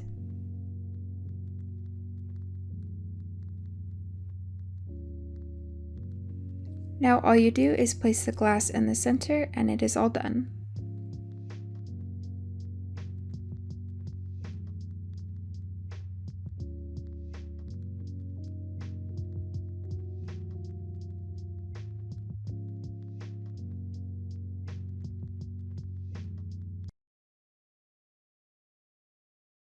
I saw these really cool hexagon boxes from Dollar Tree and I thought it could make a really cool modern planter. For this you will only need the base and you will spray paint it with the Rust-Oleum white spray paint. For the sides I just used a plunger from Dollar Tree and take off the bottom.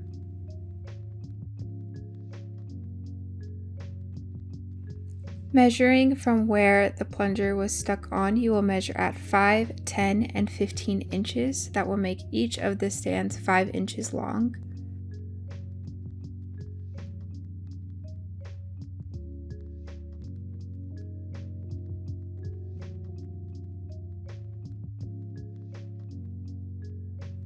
What we use to cut wood is this Black & Decker jigsaw. It is very affordable and has worked great for us, and there's a link in the description below.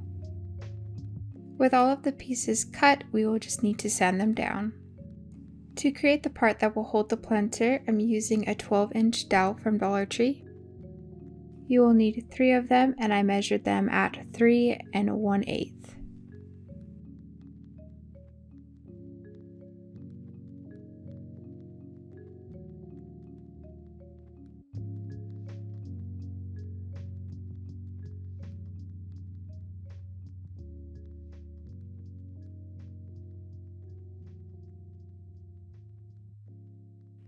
I stained everything using the Minwax Dark Walnut stain. Let me know in the comments below if you have a favorite stain that we should try out.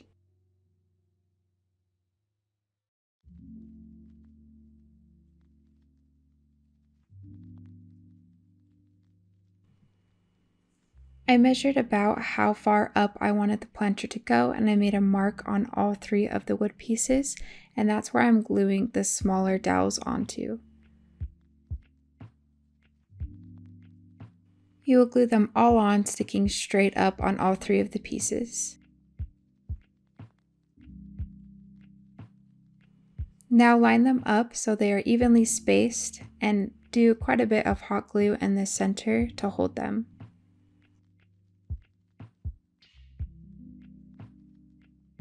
This is what it looks like fully painted, and also I put floral foam inside to hold the fake plants, and also we are going to be putting moss on top, and I didn't want to have to fill it all with moss. The greenery and moss are also from Dollar Tree. I'm using this new spray adhesive from Dollar Tree and spraying it on top of all the floral foam.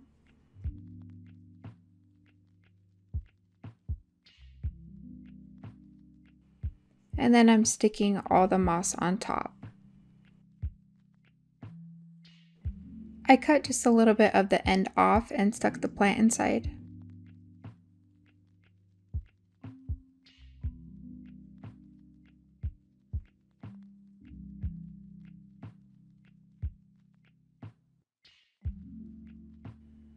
Now you just need to stick the planter into the base. When I was finished, I didn't like how bright green the moss was, so I went over just with some black chalk paint to make it a little bit duller. Also, you can just use rocks, dirt, or a darker moss. For this project, you will need 6 of the 8x10 canvases from Dollar Tree. The easiest way that I have found to get the canvas off is to grab a flathead and just pry up the staples, and then grab some pliers and just pull them out.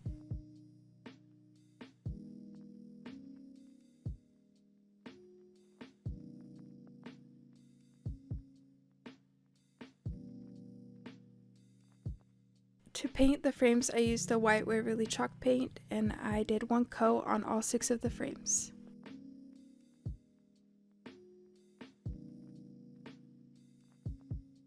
Once they were dry, I used the antique wax from Waverly and dry brushed it on all the edges.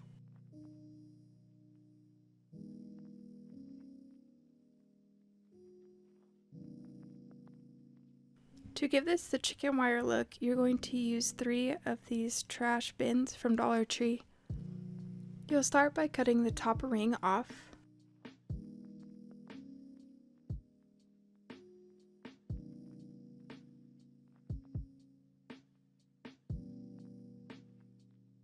Once that is done, you'll do the same thing for the bottom. There will be a seam where the basket connects, and that's where you will cut all the way down. Once that is all taken apart, you need to stretch out the wire just a little bit to make it more even.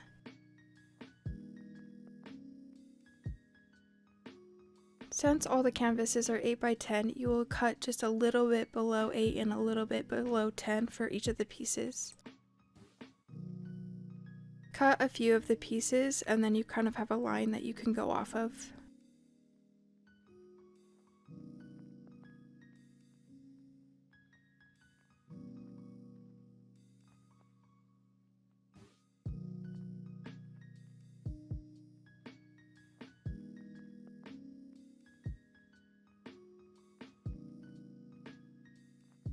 You can leave it black, but I spray painted all of the trash bins with the Krylon Brilliant Silver spray paint. Once I was finished with that, I dry brushed some of the Waverly chalk paint and the color ink to give it a little bit more old and distressed look. To attach the wire to the canvas, I'm using this Stanley staple gun, and there's a link for that in the description below. I tried to make sure one of the edges was lined up, and then whatever excess we have, we're just going to cut it off.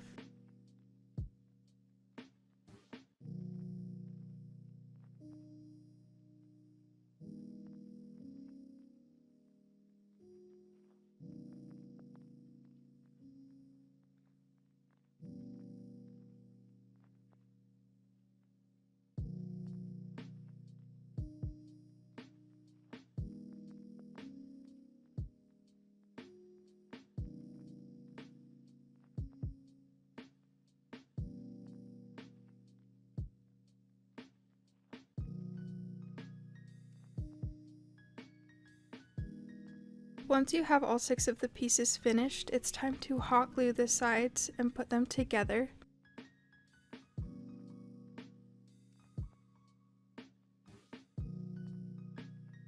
I put hot glue in the middle and then down the edges, and then I will be taking that staple gun and going in between all of them.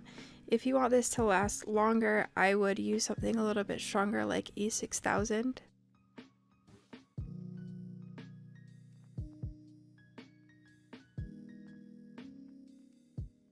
Then do the same thing for the rest of the pieces.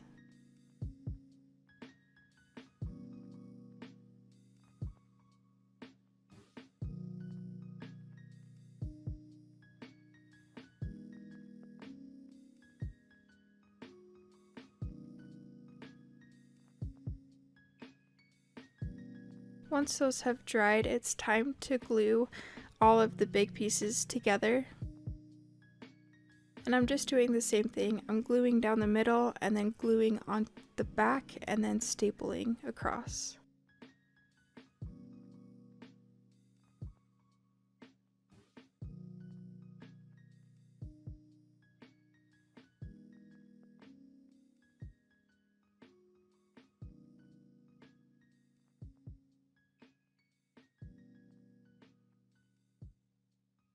For the tins on the front, there are Dollar Tree options, but I just grabbed these two for 97 cents at Walmart. I'm going to be doing just a tiny bit of distressing with the Waverly chalk paint and the color ink. So I'm going across with this brush, and then I will take a wet paper towel and wipe most of it off.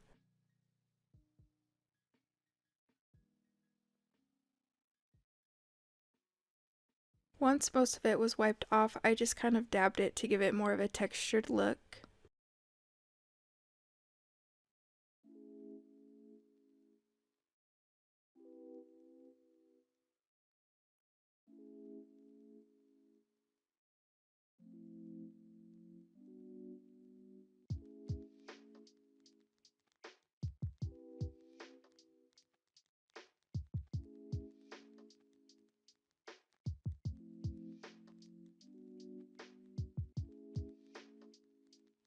Four of the canvases will be holding pictures, so I'm taking that antique wax once again and I'm just dry brushing it all over this clothespin, and then I'm also painting two of them in the white Waverly chalk paint.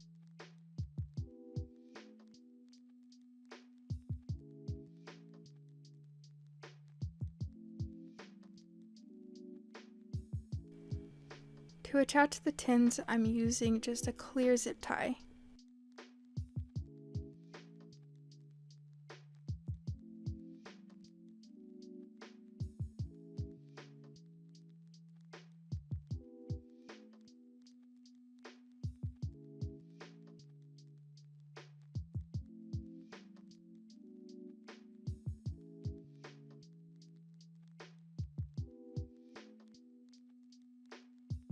Now it's time to add the clothespins. They didn't fit in between the holes, so I cut off just a little bit so that I can put them inside.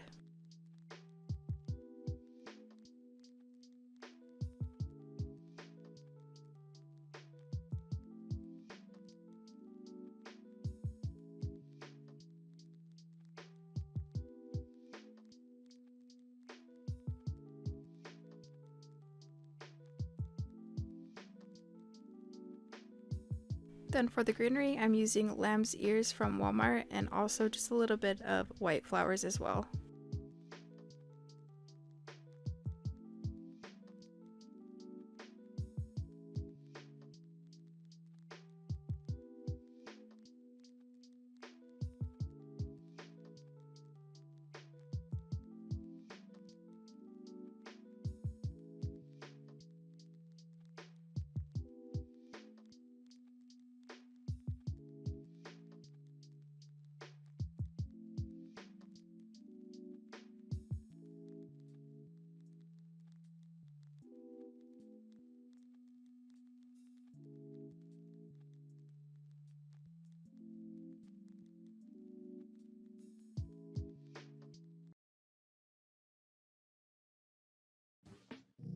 For our next project, we're going to be creating a wood planter, and we're going to start by using these 6x8 canvas frames. Now, I did get some inspiration from a planter I saw, I believe it was on IKEA's website, and it was a lot bigger though. It was an outdoor one, so I thought it would be fun to recreate it and do it on a much smaller scale. Go ahead and remove the canvas from the frames. To start, we're going to use these craft sticks that come in a pack of 60, and what I'm doing is just cutting it right at the top where the curve starts to straighten out on the stick, and we're going to use 4 of these for each corner of the planter. After cutting the first one, you can go ahead and use that as a template and line it up with the other sticks and cut where needed.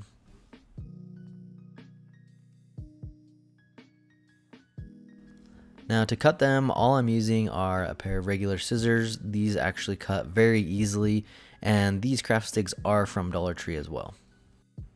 I didn't really do any real hard measurements when creating this. I just cut at the top where it started to curve, and then when gluing these ones on, you just want to glue it on the very corner and then give it a little bit of room at the top. As you can see, it's not flush with the canvas frame, it does stick up just a little bit.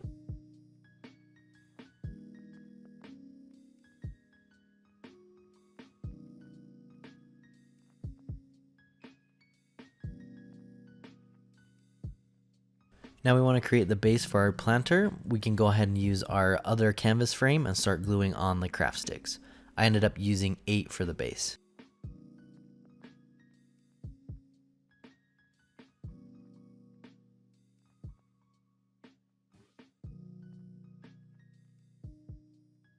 Some of them may hang over the edge a little bit.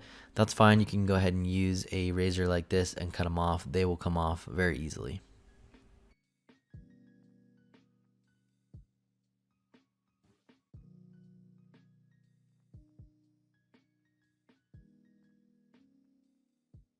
Now that our base is complete, we want to go ahead and glue it to the rest of our planter box.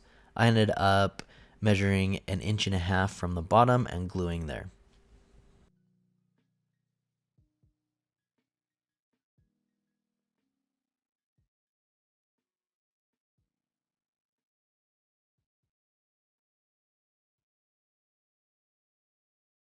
For the rest of the wood sticks that go all the way around the planter, again, I didn't measure to any specific size. I just laid them out to where I thought they looked good on the box. And then from there, I made my line to cut at the top. And then once I had my template, again, I just lined it up on the rest of the sticks and cut all the rest of them. For the longer sides of the planter, I ended up using 9 sticks. And then for the shorter side, I ended up using 7.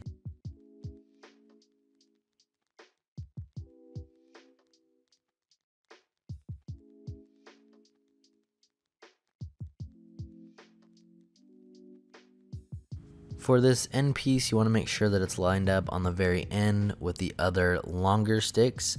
That way there's no gap. Once you've completed all 4 sides, we can move on to staining or painting.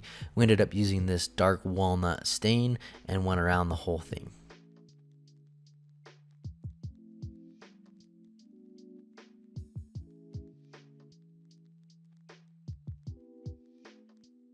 To finish our planter, we can go ahead and place our greenery or flowers.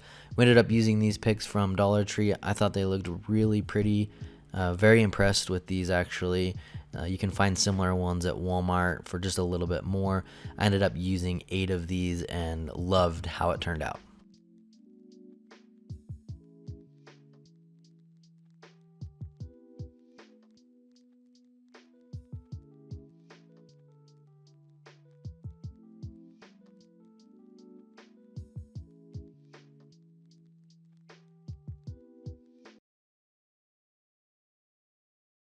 For this lantern, I wanted more of a solid base, so I grabbed one of these just square decor pieces from Dollar Tree.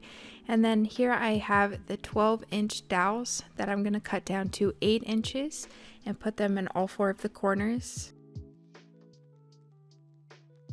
Once all of them are cut, you will put just a little bit of hot glue in the corner and then grab one of the dowels and just stick it in the corner and hold it until it's dry.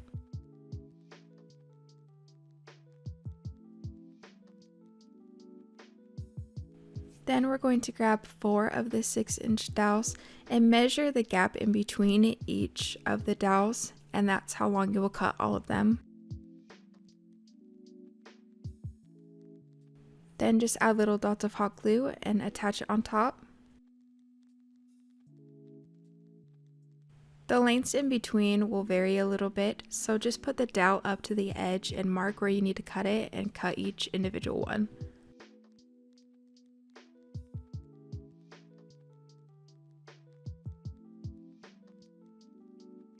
Now it's time for the top. You'll grab that 6-inch dowel once again, and I cut them to 5 1/4 inch. And then the easiest way to attach them is to hot glue opposite corners and then touch them at the top and add some hot glue so they have something to lean on.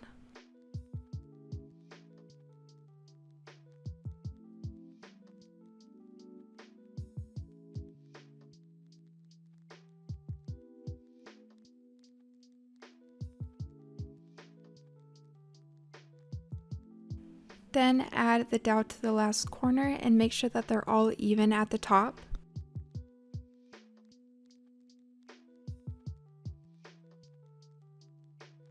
Then I added a bead on top from Dollar Tree, and it's the largest size. I spray painted everything with the Krylon Gloss Black. For the little hoop at the top, I'm using this floral wire, and I wrapped it around one of the painting containers, and it made a really nice circle. And then I'm just going to be putting it inside, hot gluing where they connect, and then sliding it back inside the bead. And then finally I added a candle that I got from Walmart, and then I'm putting some greenery just around. This is lamb's ear from Michael. It's part of a garland, but you can definitely use the lamb's ear from Walmart, and it's 2 for $2.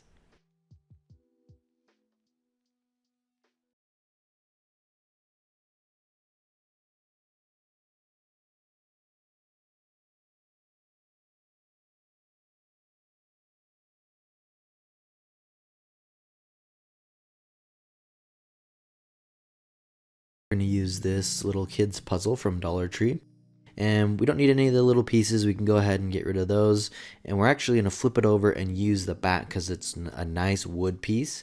And right there I sanded that off. You don't need to do that, so don't worry about that step. First thing we're going to do is go ahead and stain the entire board with this dark walnut stain. After we've stained the entire board, what we're going to do next is create a little crate or box to go on the side here. I'm just using these craft sticks from Dollar Tree, and I'm cutting them right where they start to curve, and we're only going to use the straight part of these sticks. Once you have one of them cut to the length, you can go ahead and use that as a template and cut the rest of them to the same size. For the sides of the crate, I measured 1.5 inches, and that's where I cut all of these pieces.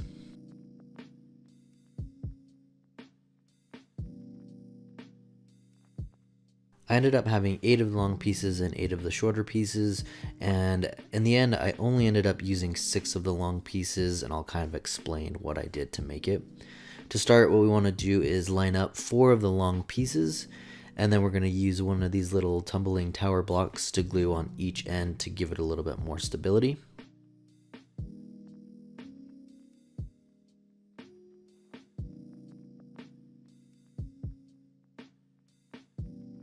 Another reason I wanted to glue these tumbling tower pieces on is for these side pieces. It gives us a little bit more of a flat space to actually glue these pieces on instead of just trying to glue it to the very end of all the other craft sticks.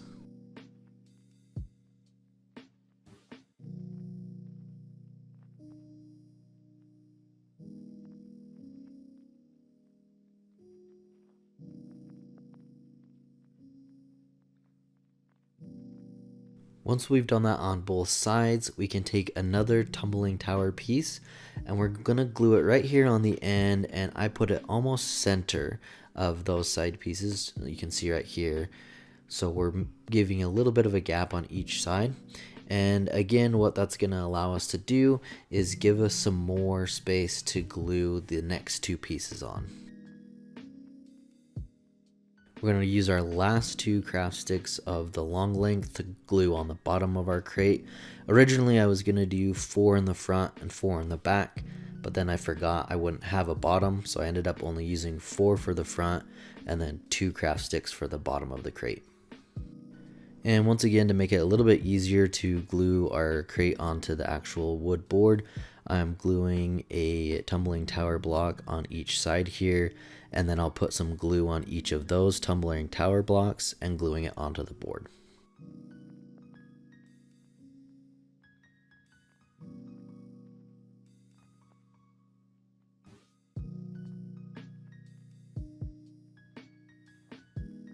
Now that we have the basic project completed, we can add a few details to make it look a lot better. Here's some greenery that we got from Walmart. These are, I believe, $1 each, and we probably used 2. So it'd be $2 for the greenery here that we're using. I think it looks really good. Or you can also use some of these that we got from IKEA, some of the grass. I really like how this turned out. with the grass. Now it is a little bit more expensive to do that, but with everything that's going on right now, we're not trying to go out and buy new products, so we're using things that we have on hand for a lot of the crafts we're doing. We ended up putting hooks on it as well so we can put our keys on it. You could really turn this into all sorts of different things, maybe like a jewelry holder if you wanted to add more hooks or crates. Let us know in the comments what you guys would do if you'd use it more for like jewelry or maybe makeup, even if you wanted to add another crate, or if you like it as is.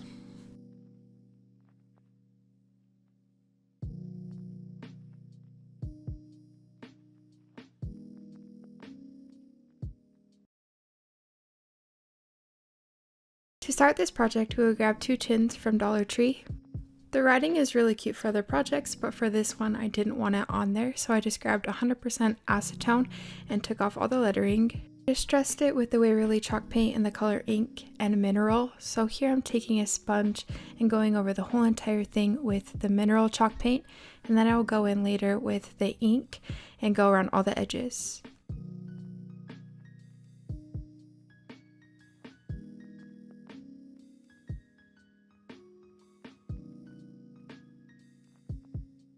So after the thin layer of the mineral chalk paint, go in with the ink and go around all of the high points.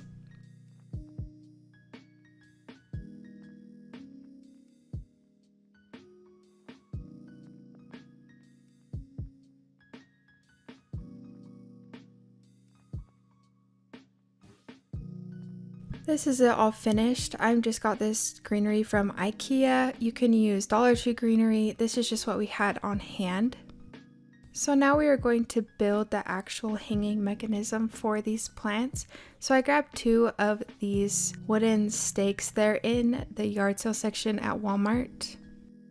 Make marks at 34 inches and at 17 inches on both of them, and that's where we're going to cut them.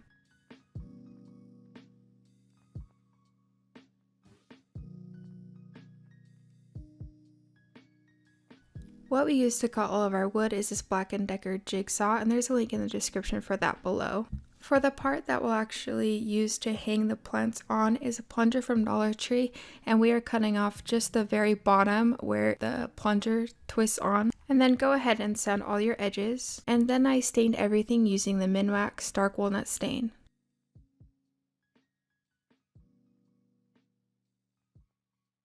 You will need to drill 6 holes in this project, so 2 inches down on each of the sticks and then on the ends of the plunger. To assemble it, we will put some hot glue right where that hole is, and then we will put the nail through and just hot glue the 2 sides together. And then once those are attached, put some hot glue at the end of the plunger and then stick the nail all the way through. If there's a little bit sticking out, just take a hammer and hammer it down. Once you do the same thing for the other side, grab some floral wire from Dollar Tree, and this is how we're going to hang the planters.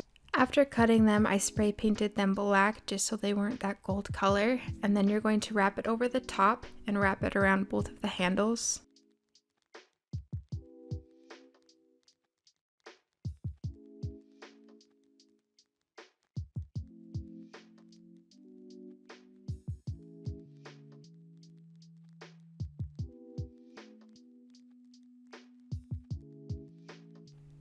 And then you would do the exact same thing on the other side.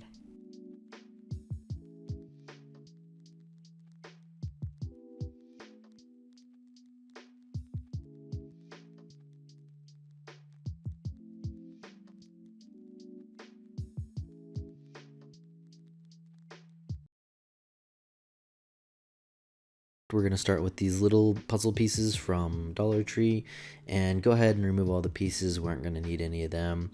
We do want to make sure that we're sanding off this text on each one so it doesn't show. And then again, we're going to go through and stain it with that dark walnut stain.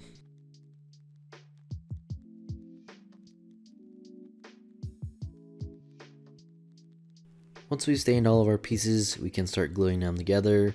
I just started with one end and started gluing all the way around.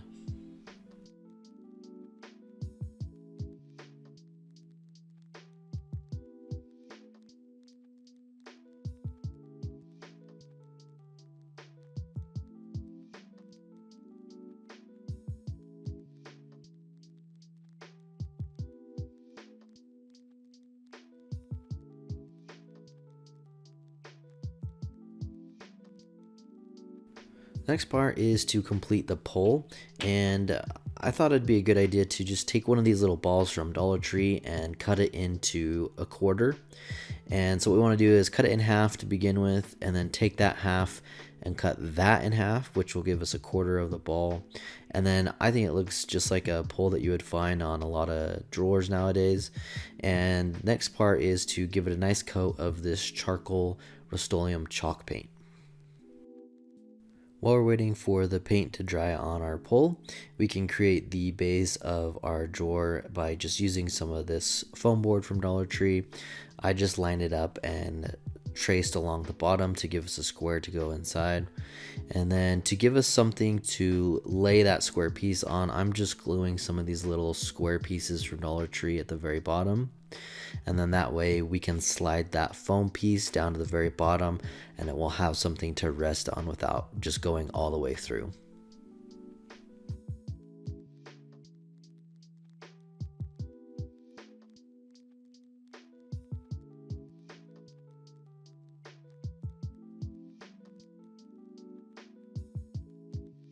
The last part of our box is to add that pole, and I'm using another one of these little square pieces to kind of measure the center of where I want this to go, and I'm just going to glue that on. The reason I'm using this piece is, again, just like we'll use the tower blocks from earlier in this video, it gives us more surface area to actually glue this on instead of just trying to glue along those little edges of the plastic piece.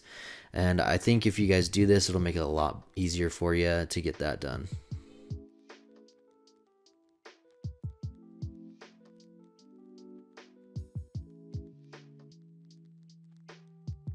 To complete our project, we're going to use these flowers that we got from Amazon, and we'll have a link for those in the description below.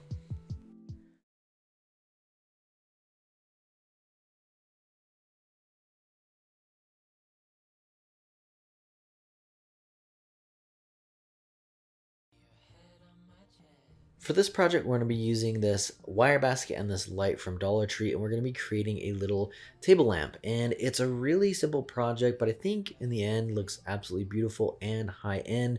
You could use this in some farmhouse, industrial, even some rustic decor, depending on how you want to style it. So the first thing that we're doing here is just cutting a little bit of this wire out in the middle of the basket. That way we can fit our light through there. Once we're done cutting those pieces out, we can move on to painting. And for the light, I unscrewed the bulb just a little bit so that I could put the tape down a little bit lower, and that way we don't have to worry about any paint getting on there.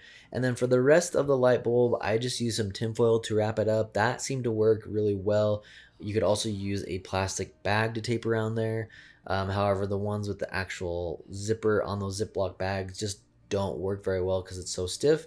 So just use like a little sandwich bag with no zippers on it and you should be fine. And like I said, the tinfoil worked perfect for me though. I like that. And then once we have that wrapped up, we can go ahead and paint these. Now what I used was some spray paint from Krylon, and that's going to be in the color matte black.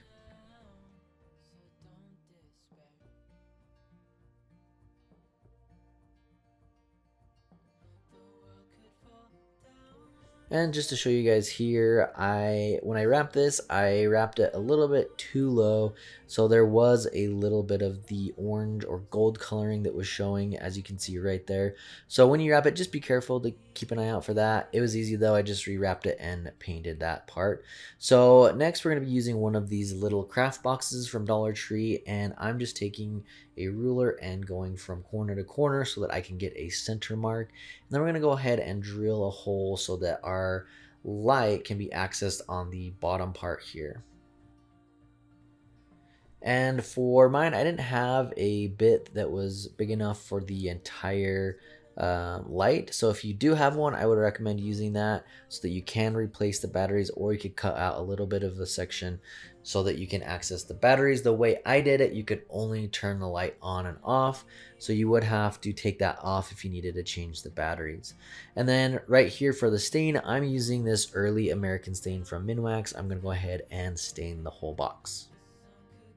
And this is kind of what I was talking about. I glued it to where you could at least turn it on and off, but I wasn't really thinking about changing the battery. So as I flip it over, you have the access to the switch, but you can't change the battery. So just keep that in mind. If you do want to change the batteries, you'll need to cut out a little bit more. And then to put the bulb on, all you want to do is remove the plastic bulb, and then the wiring will come out. You can slide that through the basket and then screw this back down and on. And the last little part here is to add some dabs of hot glue on the corners so that the basket can be secured to the light. And I know it's a little bit different, but I love trying new things and trying to think outside the box. So let me know if you guys like how it turned out. I think it would look really good in like a home office, on a table, or even some nightstands with some other decor. But I hope you guys enjoy it.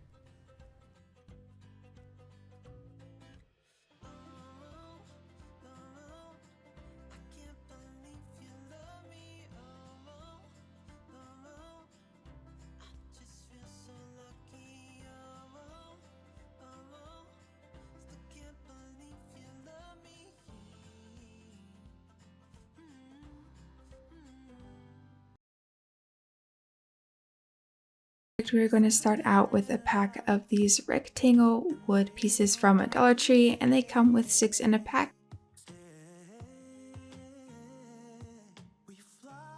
For each shelf, you will only need 2, so go ahead and set 2 aside for each of the shelf, and of course there'll be 3 shelves.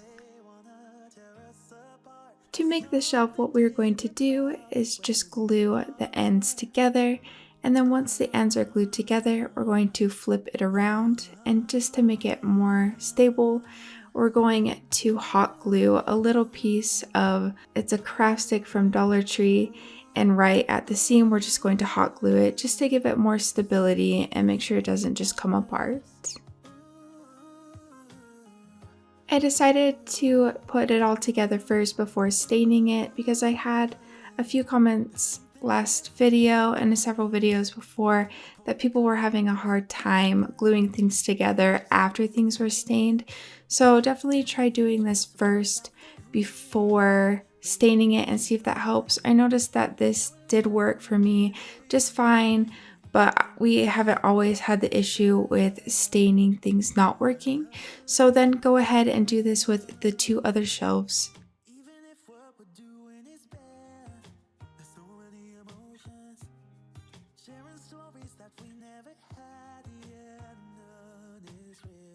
When those are done, we're going to go in with the early American stain. We're going to set those aside and let them dry for a little bit, and we are going to work on the dowels. So I grabbed this, I think there's 6-inch wood dowels from Dollar Tree, and we will only need 8 of them for this project.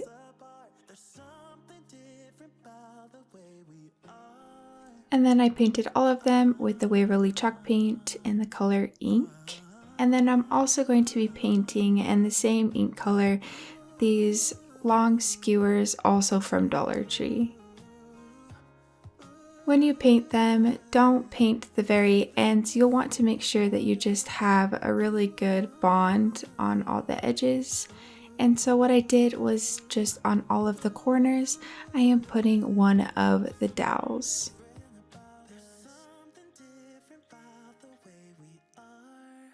Once again, we are just using hot glue for time purposes, but definitely use E6000 or wood glue in combination with this so that it is a stronger hold in the end.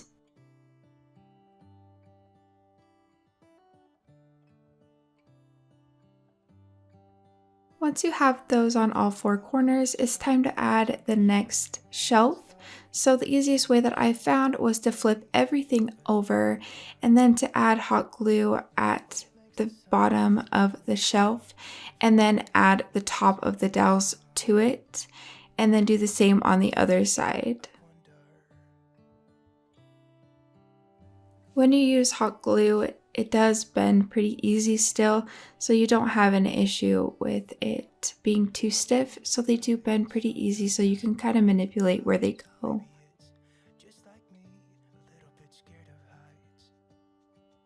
Now we have 2 shelves, and we're going to add another layer of the dowels. So just like we did before, go all the way on each corner and add another set of the dowels.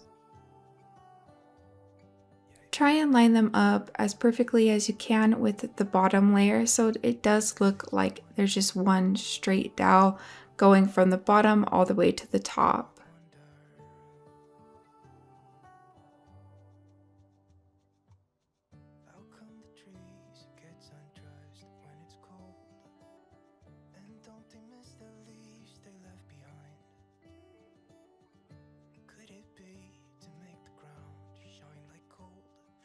And then finally we are going to add our very top shelf. And then I just did the same thing once again. I flipped it all over. And then we are going to add little dots where we're going to put the very top of the dowels and then just place them on top.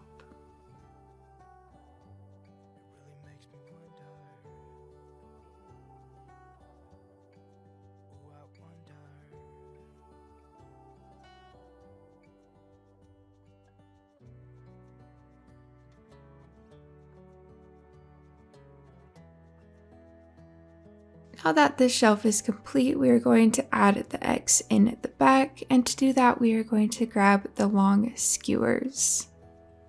I didn't do any exact measurements, I just measured from one end to the other, and then I cut it just with the wire cutters. And then you can make any adjustments. If it's a little bit too long, you can cut off a little bit if you need to. And then I went in with the hot glue gun and I put a little dot at the top, the middle, and then at the bottom, and then just held it there until it was dry. The second X, I did the exact same thing. I just measured it and then cut it with the wire cutters. And on the second one, it will bow slightly because it's going over the first skewer. And the only thing you have to make sure is that the top side is glued down really well so that it can bend over the middle. It worked just fine for me since the skewers bend very, very easy in the first place.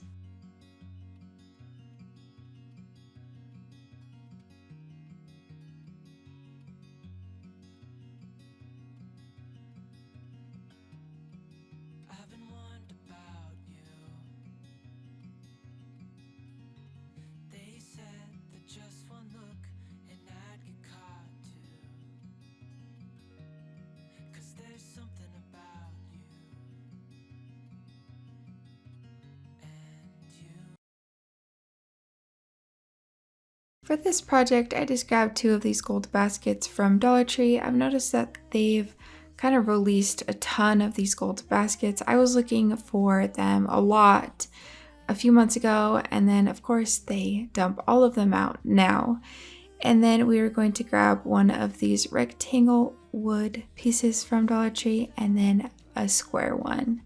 I'm going to spray paint all of the metal baskets with this oil rub bronze spray paint and then stain the 2 wood pieces with the early American stain. And then once those baskets are done and those are stained, we are going to cut the baskets, since we are going to put the wood down like this on the front, and that'll be kind of our shelf part.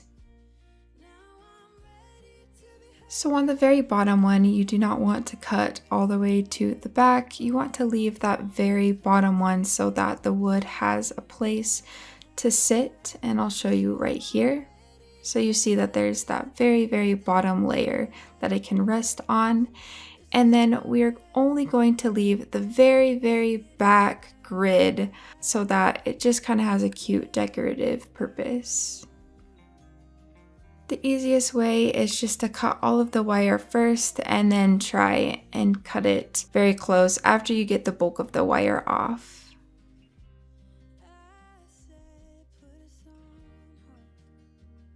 So now that we have the bulk of the wire off, I bent the bottom portion a little bit so that it was more flat. And then we are going to go in and just cut those pieces as close as we can, just so that the very back is nice and clean. When I did the second shelf, I did notice that you can kind of bend these pieces back and forth, and it almost makes a very, very clean cut, or like it just kind of breaks off, and that works a lot better than trying to cut it.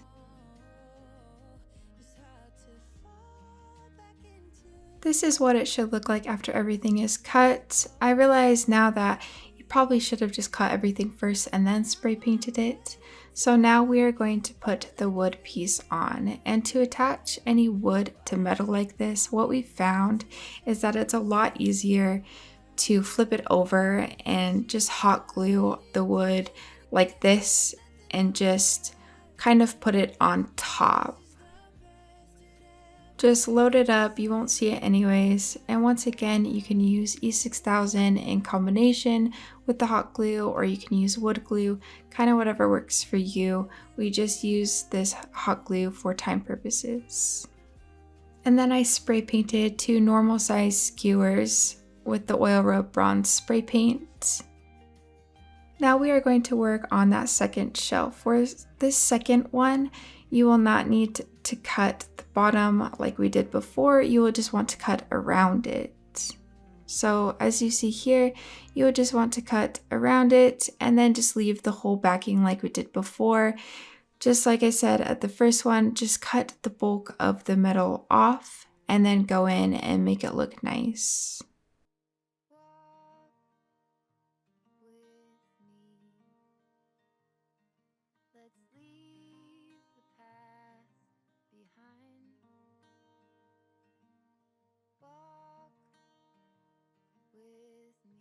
This is where I realized you can kind of just bend them back and forth, which ends up being a lot easier than cutting them.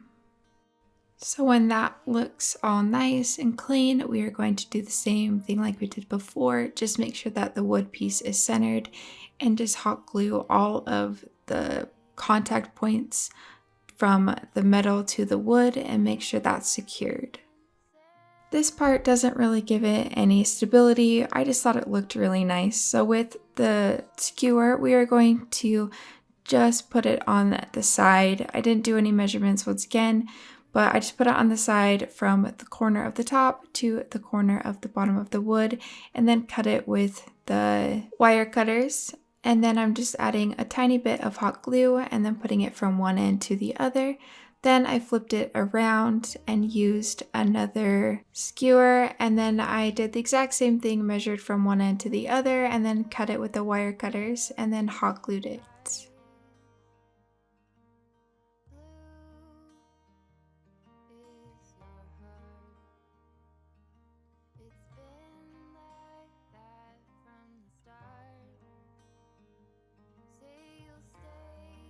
This is how it looked after. I thought it looked very industrial, kind of rustic and modern, and I think it looks very, very nice. And now we're going to move on to the second one and do the same thing with the skewers. So what we're going to do is turn it on its side and then just do the same thing with the skewer and measure from one end to the other and cut it. Add a tiny bit of hot glue and put it on there. It doesn't need a ton of hot glue just because it is kind of for a decorative purpose only. Just to make sure it was secured, I did add just a tiny bit of hot glue on at the back. And then to just kind of cover up the parts that weren't painted or where we cut the dowels, I went in just with a tiny bit of black paint and covered those portions. And then the top pieces where we hot glued it on, I painted those black so they look like they were welded together.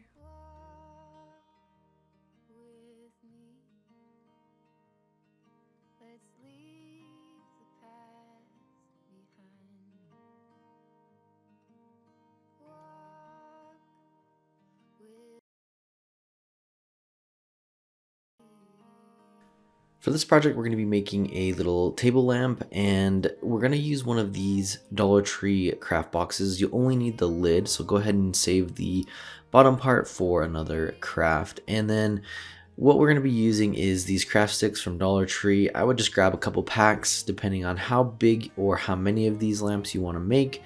A couple packs should work good for you. And then what I did was just cut off one end so that it was straight, and then I held it up to the craft box and then cut the other end off so that it's the same length of the actual lid itself. And then we can use this one as a template for all the other sticks that we're going to cut. Now I cut all of these the same length. When we actually start putting these together, we will trim them a little bit.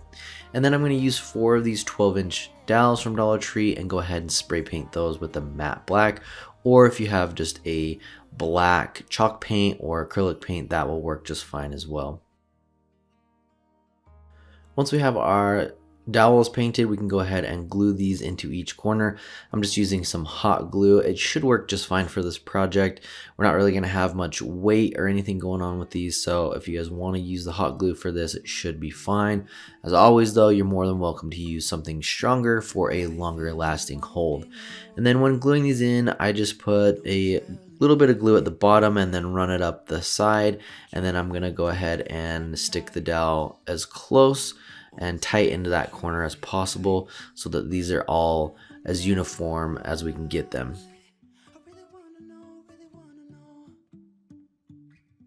Once we have all of the dowels glued in there, we can move on to gluing our craft sticks in here. And you want to just leave a little bit of a gap in between each one. I didn't do any actual measurements. I just looked at it and went with one that I felt like was appropriate for the size of this project. And then I'm gluing this front piece here. What I would recommend doing is picking a side that you're going to have as the front, so you can try and keep it as clean as possible and as, I guess, uniform, and then keep that as the front so that if you kind of get off in the back, it really isn't going to matter since that's going to be the back part. Because what I did here is I started in the front and then I moved all the way around. I would try and do it a little bit different than that, and I'll show you here in just a little bit what I mean. I ended up doing the front and then the 2 sides so that I could try and control that and keep it as clean as possible. And then that way when you get around to the back, like right here, if stuff doesn't quite match up as well as you wanted to, or there's some pieces sticking out more, it's not gonna matter because it's in the back. So try and stick with one side being the front and then to the side. So like right here, you can see I've gone up on the front and then I'm gonna add the 2 sides. So you can see I've done the front and then the 2 sides, and now the back is a lot easier. I can just kind of put these on here. They don't have to look as good. So that's what I would try and do. Hopefully that makes sense for you guys. Start with the front and then add the 2 sides, and then that way when you get to the back, it's not as crucial if things aren't lining up as perfect.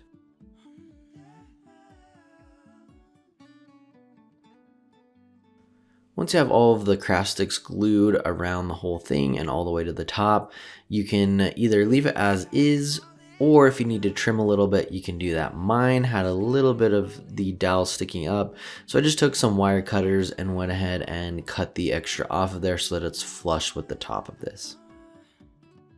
This next part is completely optional. It just depends on how you want to finish this project. I'm using the Early American stain from Minwax to give it a darker look. I want it to be modern, but also kind of a rustic industrial feel. So if you wanted to leave it as is, or not even paint the skewers or the dowels, I mean, in the beginning, you could just leave those as is, and I think it would look really well with like beach decor, boho decor with that natural wood. And then to finish this up, all we need to do is add our puck light so that we can complete that lamp.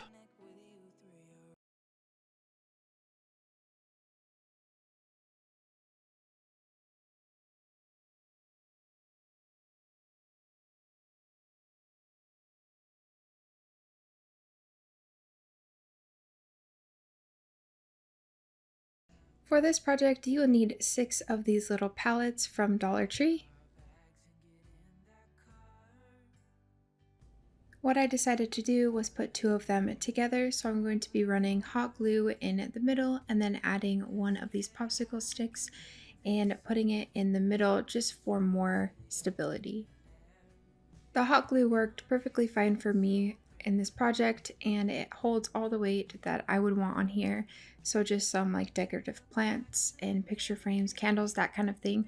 So it can hold a decent amount of weight, but if you want to have it be a lot stronger, I would use like wood glue or E6000. You will just want to do the same thing for all 6 of the pallets. Now that those are glued together, I'm going to be grabbing 8 6-inch dowels from Dollar Tree and hot gluing them at all of the corners.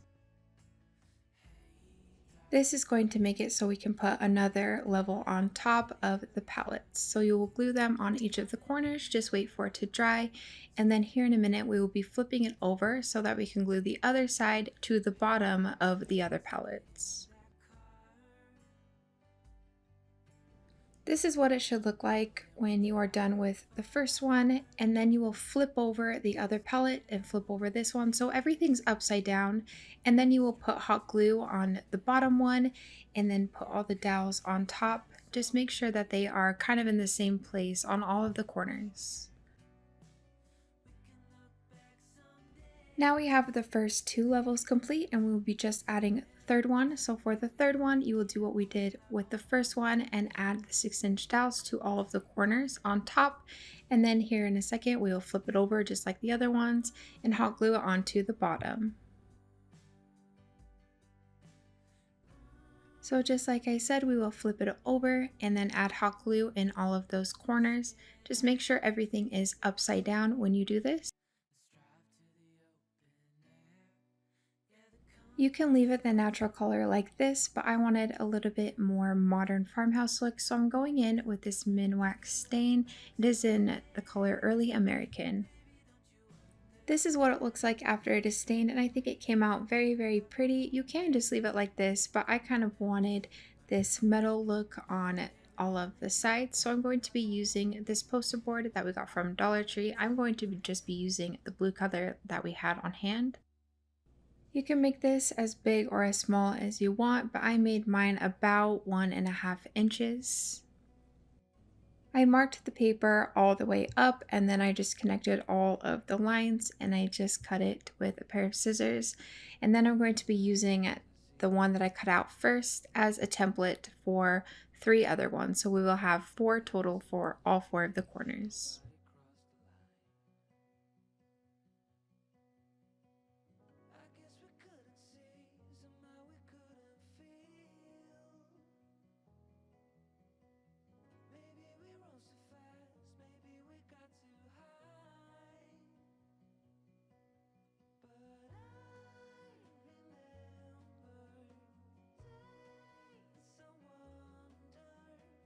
Now that we have all of those cut, you just need to fold it in half since it'll go kind of around the corner.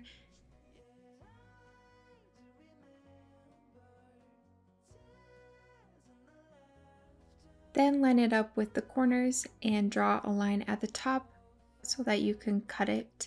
I used that length for all 4 of the corners.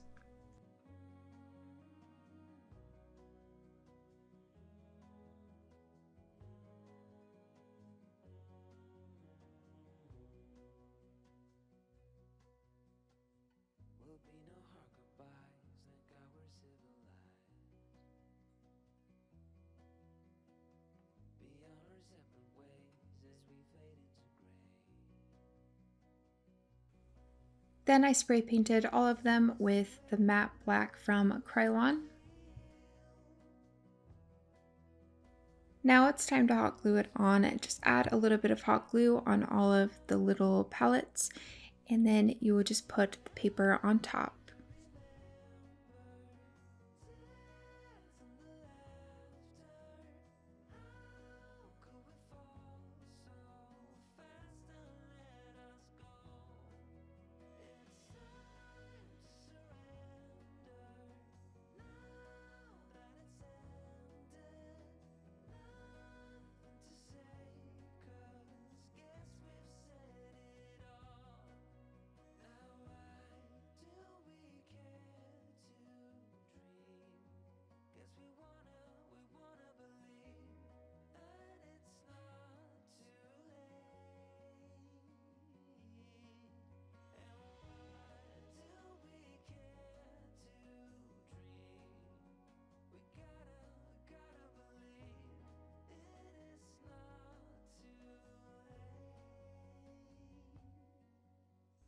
When it was done, I realized how much you could see the dowels, and I didn't want you to be able to see them. I kind of wanted it to look like it had a metal structure.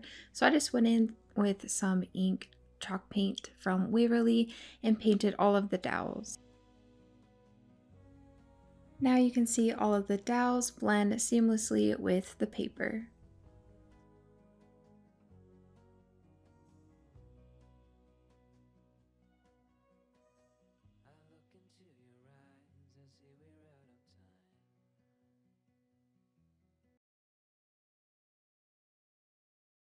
For this project, you will also need another Dollar Tree mirror.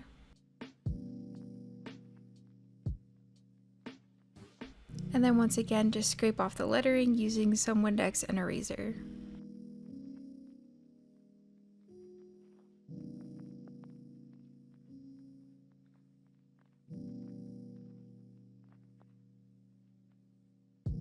You will also need 3 of the 6x8 canvases from Dollar Tree. The easiest way to get the canvas off is to use a flathead screwdriver and pry up the staples, and then you can use pliers to pull out the staples. For the base, we're going to be using these craft sticks from Dollar Tree and just hot glue them on to the whole bottom of one of the canvases.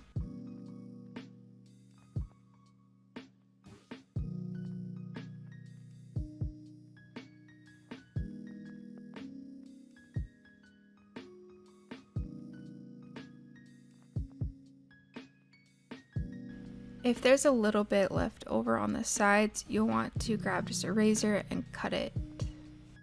Now we are going to assemble all of the canvases together. Just hot glue on the corners and put the canvas on top.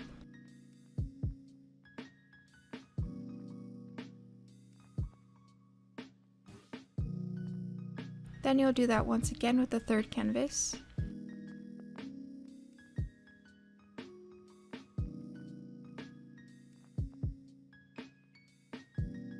You'll want to see about how high you want your mirror. I did mine at 8 inches.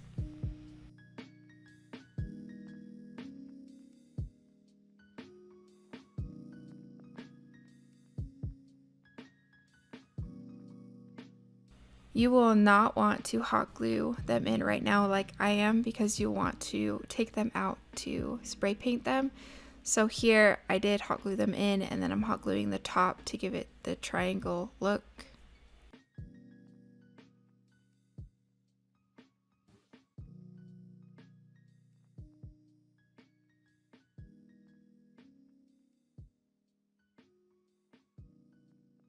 If you do this so that it can have the perfect shape, just don't put a lot of hot glue at the bottom so that you can easily take it out. And then I spray painted it with the Rust-Oleum gold spray paint.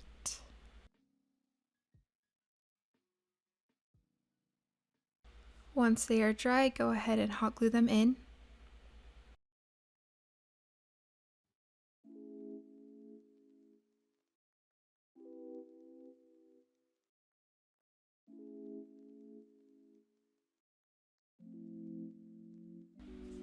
And then you'll finish off with the mirror, so put hot glue on both of the tips of the triangle, and then slide your mirror in and tilt it how you would like it, and then just hold it there until it's dry.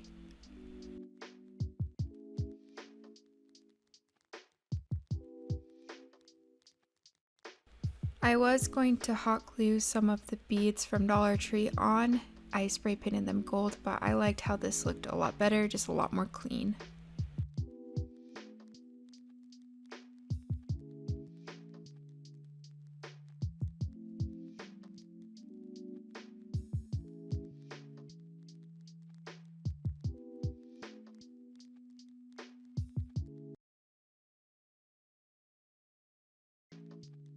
This project's going to be very simple and easy. I got this puzzle a long time ago and thought it would be cool to make kind of a modern decor piece. And what we're going to do is just use some gold spray paint and give it a few coats. I think it's really cool how it turned out, and you can still kind of see the wood grain, but it might be a little too bulky for modern. I'm not sure. Let me know in the comments what you guys think.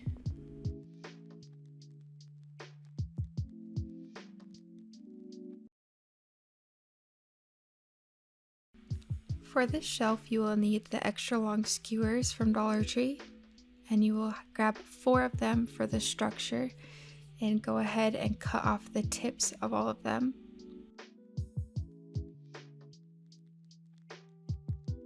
Once you do that, measure out at 30 inches and then 15 inches, and that's where you will cut on all of them.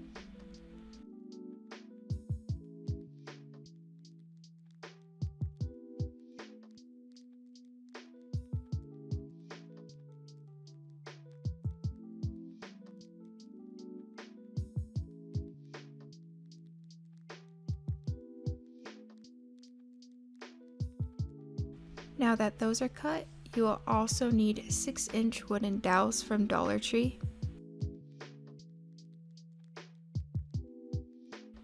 And one of these metal signs.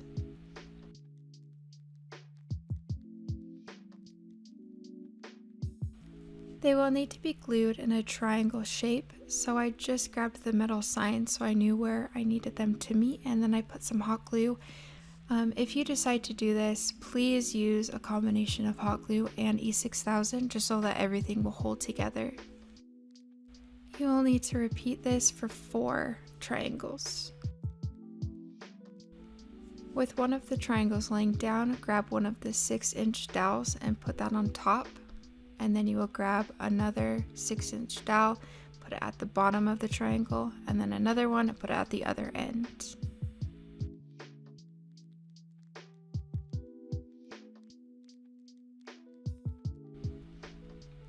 With one of the other triangle pieces, put it at the bottom, put another 6-inch dowel on top, and then you will hot glue those bottom parts to the middle.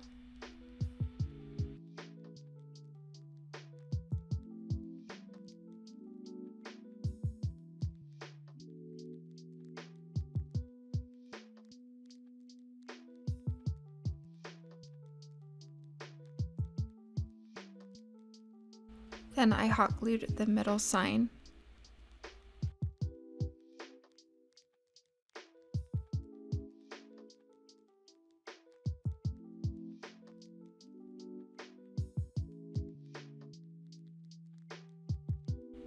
For the front, you will just grab the last 2 triangle pieces and hot glue them on top.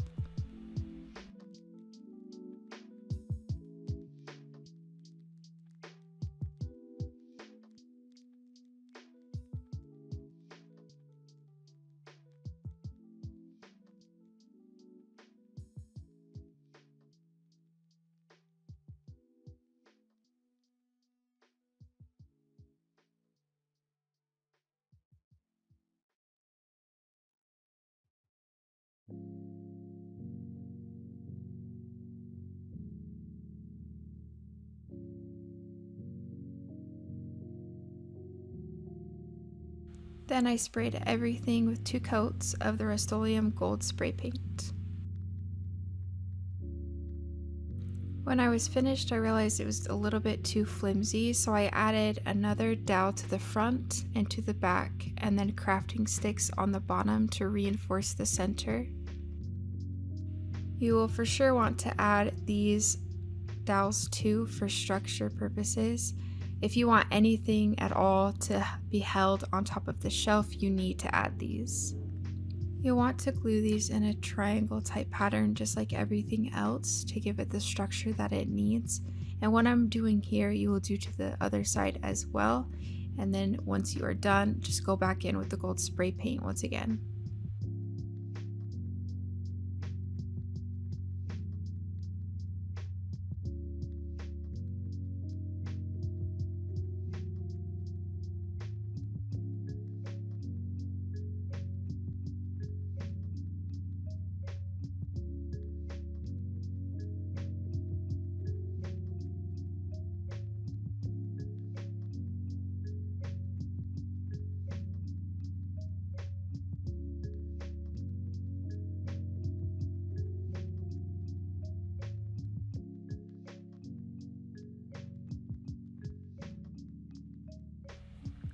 Then for the decor that's going to be on the shelf, I'm using this vase from Dollar Tree and this greenery also from Dollar Tree.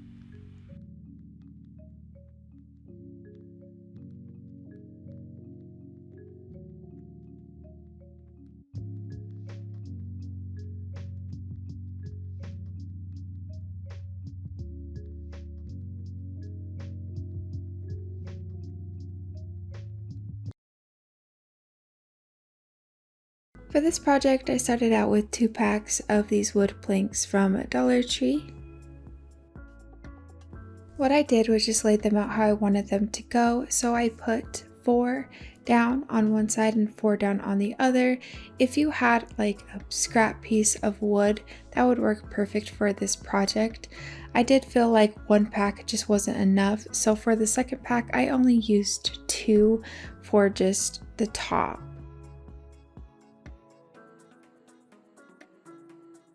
Then to put it together, I decided to hot glue the 2 panels together like this, and I did that all the way up.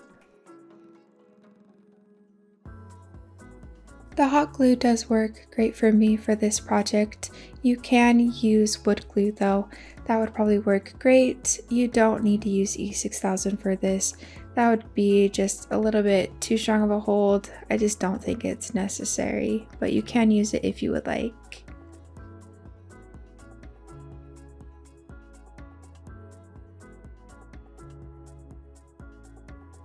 Once that was done, I decided to hot glue them like this and put them together to just make it all one piece.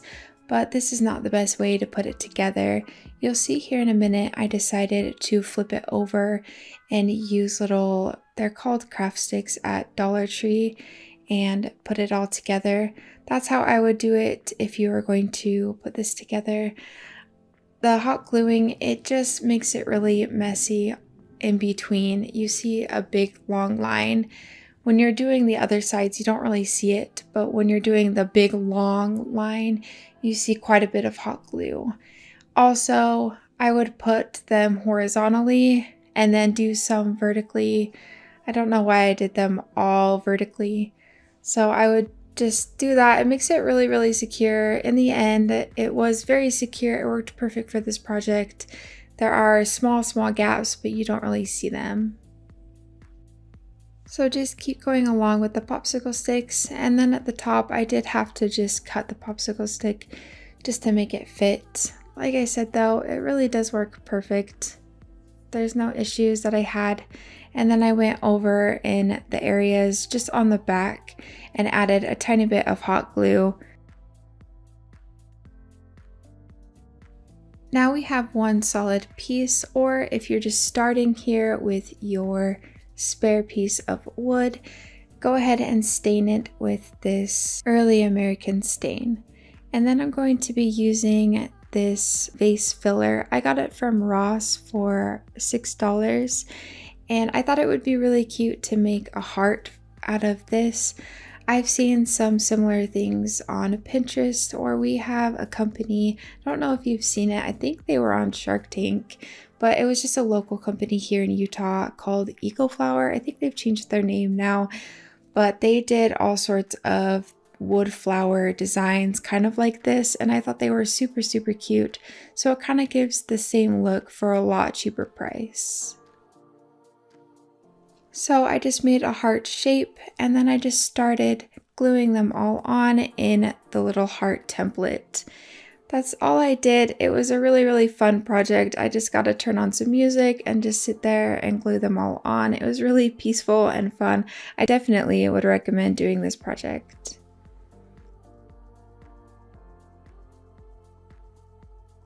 The one that I got from Ross does have a few different sizes. I also just saw a package from Target. I believe it was around, I think $10, and it had a little bit bigger wood flowers, so you can do that as well. Also, the ones that I got from Ross, they are not wood flowers. They are kind of this foamish texture. And you will have quite a few left over that we will use for the next project. So like I said, just keep going around your heart and just make sure to kind of keep it in those lines so that it keeps its shape. Now that we have the heart shape done, I really love how this turned out. I think it's super cute. I think it's very minimal, kind of boho looking, and like I said, we have quite a few left over that we're going to be using for the next project. And we do have a lot of people that ask how we hang our projects. So this one specifically, I'm going to be using this hanger that we just get a package from Walmart, and we use these picture hangers, and I'm just hot gluing it on the back since this is super light. Most of the time you're going to want to nail it on with the little nails that they have, but since the wood is so thin, it would just go through the front.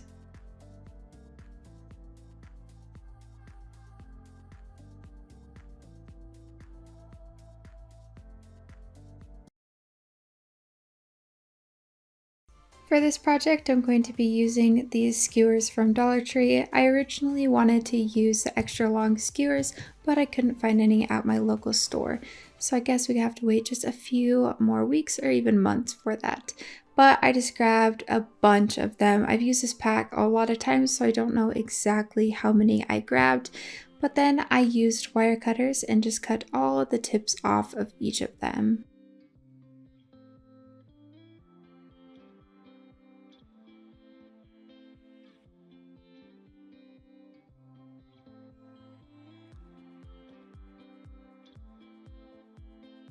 When that was done, I lined them all up and I grabbed a pencil and just started drawing random lines where I was going to cut.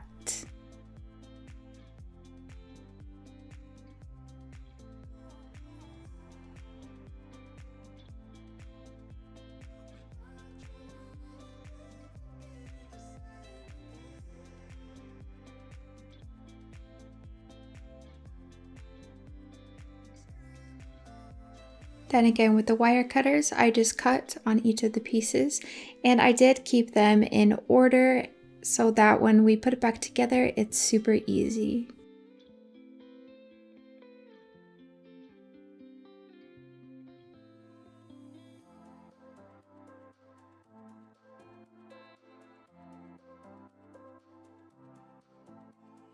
Now that we have all our pieces, it's going to kind of look like a disaster, and if you've watched other people's videos and they did it way easier, it's because I haven't not watched anyone do this before, and I always choose the hardest way to do something.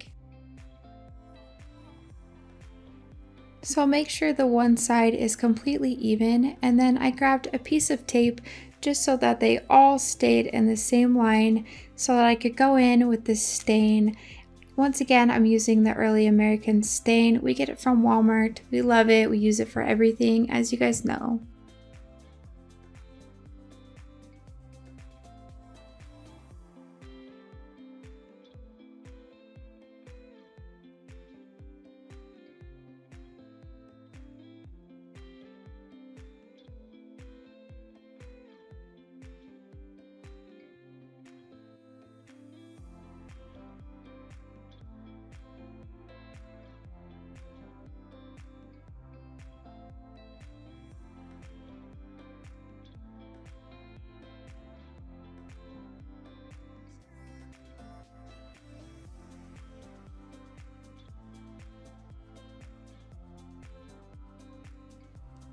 Then it was time to flip it over, which was extremely scary, but I ended up getting it all the way over and only losing one.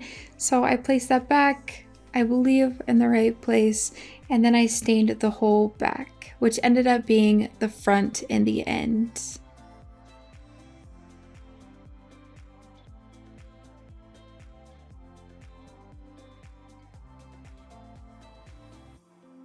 I decided to glue them all onto a piece of foam board. I just cut a random square of foam board and then I will cut it down later. So I'm just going to place it on top and then I will be grabbing each piece one by one and hot gluing it in order.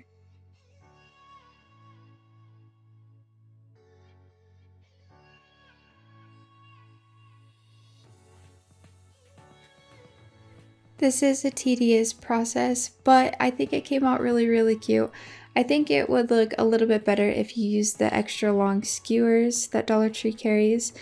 But like I said, I went in and I just grabbed one by one in order and hot glued them all a line at the top so that it was completely even.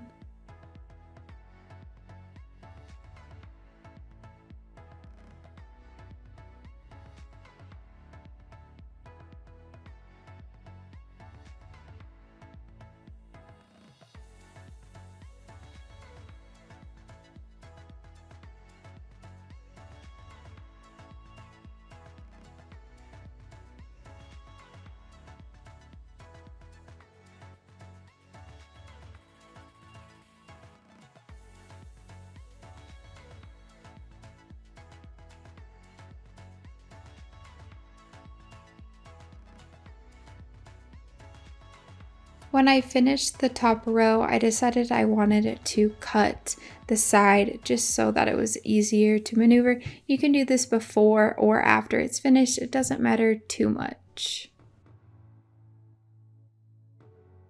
I just set up this ruler to kind of know where to cut in a straight line, and I took my razor and went across the side, and then I went right next to the wood and cut all of the foam board off.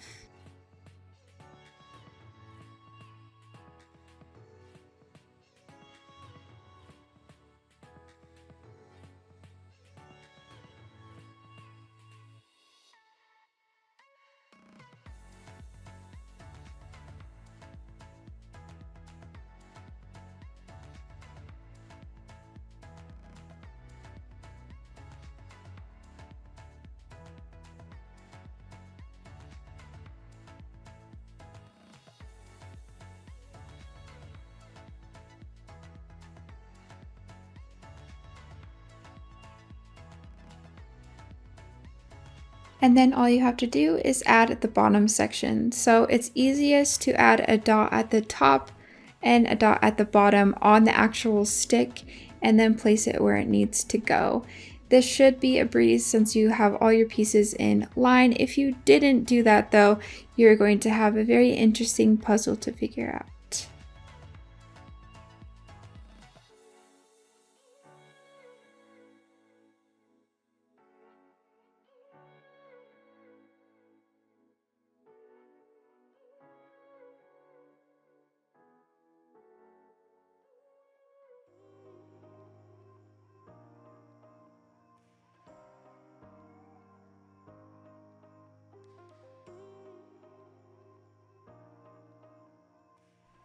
When that was done, my ends were a mess. Also, you probably can just do a full length skewer after you've done the variant on the one side where you've cut them, but I wanted to not waste so many skewers on this project. So I cut off the foam board on the back, and then I'm going to be grabbing the wire cutters and cutting across the whole entire bottom to give it a straight line.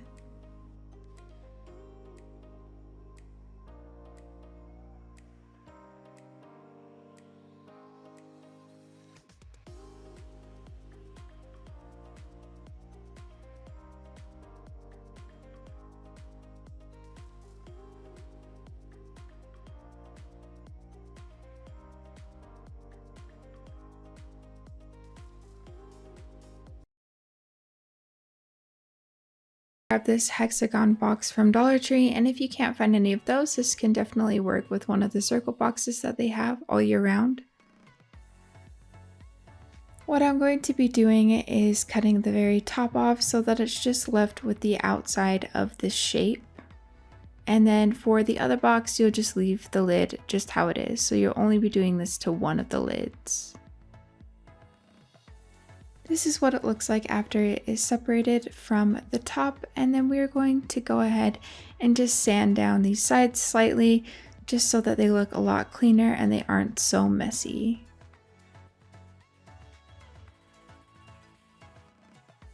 I then painted everything with the white Waverly chalk paint that we get from Walmart.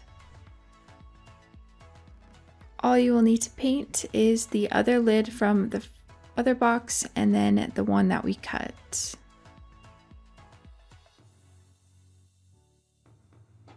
Now it's time to add the dowels. These dowels are just the 12-inch ones from Dollar Tree, and I just put a little bit of hot glue at the corner, and I'm going to be doing this for about 3 or 4 of them, and then we're going to add the other lid that we cut.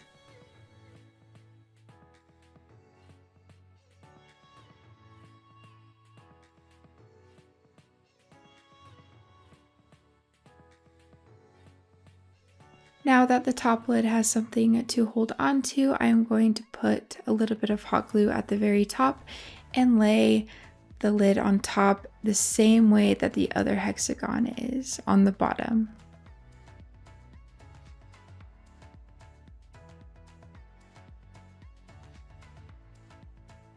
Now that those are together, we just need to do basically the same thing all the way around. Just keep hot gluing at the bottom and the top and put your dowel on.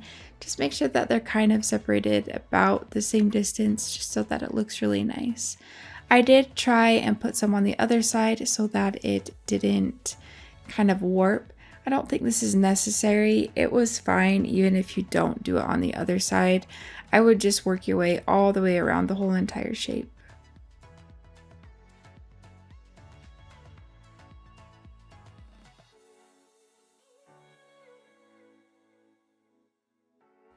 This is how far I got with one pack of the dowels, and so we'll be using another pack to finish off another section of this lantern.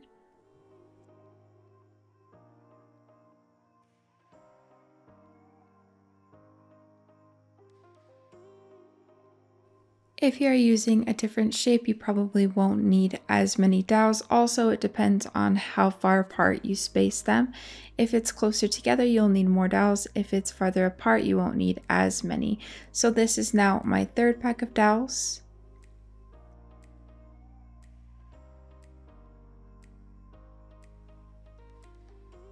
Now I will be using the fourth pack of dowels, and then I did need one more pack just to do this tiny little section, so you will have dowels left over.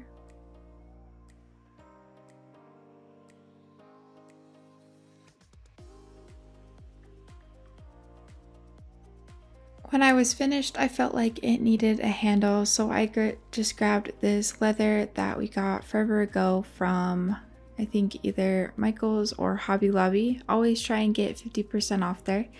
But I just went ahead and cut it in half since the handle was just a little bit too thick. And then I'm going to be gluing it to the sides of the hexagon.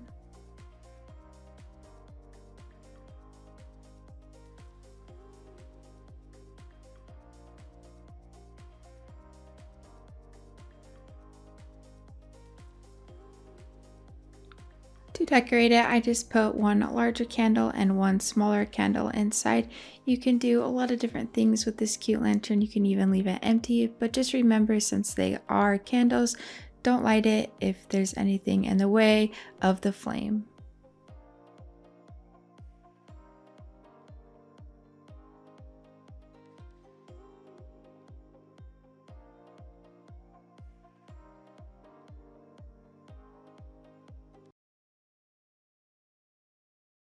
For this project, I had really wanted to use this bamboo wind chime for a while, just since I saw it come out at our local Dollar Tree. I thought these could make really cool handles to any type of tray or basket. What I did was just cut everything apart so that I was left just with the pieces and nothing else. For the base of this tray, I'm going to be using this wood puzzle from Dollar Tree. We really like to use these if we need one solid piece of wood. I took all the pieces out. Our kids really love to have fun and just paint those, but you can just glue them in back where they were, maybe give it some more structure and stability, but honestly it's going to be fine without it. So then I stained it with our favorite stain, which is the early American stain from Minwax, and then they now have these really cute stencils from Dollar Tree. We found this one that has this really cute design on it, and I'm going to be using the same white paint that we did before, which is the Waverly chalk paint, just in the color white. I decided to start in the middle because it's kind of like tile. You don't want to start on the edges. I didn't want it to look kind of weird, so I wanted my design right in the center. And then I'm going to be doing at the top part just the same way. It did kind of fade a little bit, but I liked that it gave it almost a textured kind of look. And then of course you got to do all of the sides. It will kind of go over the sides, which is totally fine. You want it to look very cute. The only thing is I'm not a huge fan of the line that you can see in the middle, but if you did the design maybe a little bit different way and didn't do the little tiny triangles, it probably wouldn't give it that effect. And then I moved on to the handles. So I tried to cut them with the wire cutters. This kind of works. You can definitely do it this way, but it is just kind of rough. I would definitely just use the jigsaw if I was to do this again. I just cut off kind of the knot just so that it was very clean and they both were the same size. And then of course sanded it down just slightly. To connect it, I thought it would be really cool to use this wire. It's in the hardware section of Dollar Tree. Instead of using twine, I wanted it a little bit more clean and bohemian. So what I did was just run it through the whole of the bamboo, and then I'm going to be putting the wire on the back of the tray and hot gluing it.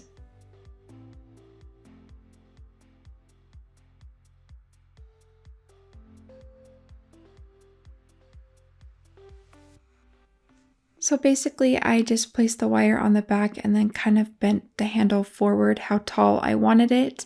I will be flipping it over and hot gluing it. It does work really well. It was really secure and I loved how it looked in the end. So all I did was put a little line of hot glue and then grabbed something so that I could press it down. Once it was kind of warm, I just pressed with my fingers to make sure it was really attached to the puzzle piece. Just try and make sure that it's centered. You do have some leeway with this. It can kind of move one way, it can kind of move the other, so that is super nice when you're using wire.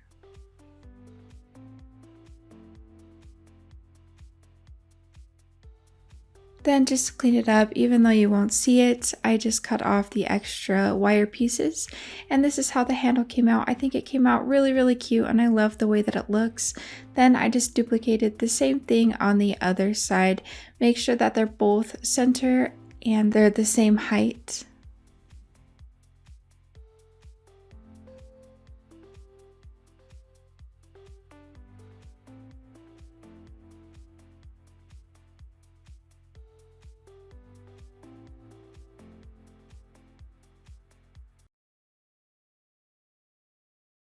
This project is going to be really, really easy and it came out a lot better than I was hoping. So all I did was grab these dowels that I got from Dollar Tree and I'm going to be placing them on top of this gift box, also from Dollar Tree. I kind of just spaced them however I wanted to. If I was to do this again, I would definitely kind of measure it out a little bit more and make it look a little bit more straight. I did have some that curved, so try and get ones that are completely straight. I just went in and did all of the corners first so that I could stand it up to make sure all of the dowels were even in the end. Once I put them on all four corners, I started placing them in the middle and I set it up so that I could make sure all the dowels were even to the ground. So this one that you can see here, I kind of tilted it at a diagonal a little bit so it's closer at the bottom than it is at the top. So just be really careful about that. And then I just kept making sure they were about the same distance apart and put them all around all of the sides.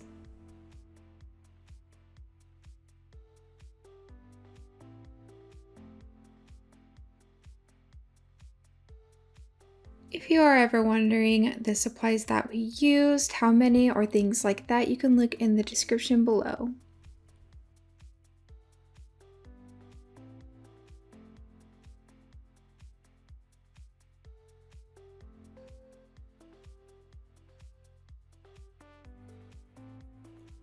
This is what it looks like when it is finished. I did decide to paint all of it with the Waverly chalk paint in the color ink. I would spray paint it if I was to do this again. Painting it ended up taking a really long time and it didn't cover up all of the texture. So just go in with some matte black spray paint and spray paint the whole thing, probably with 2 or 3 coats.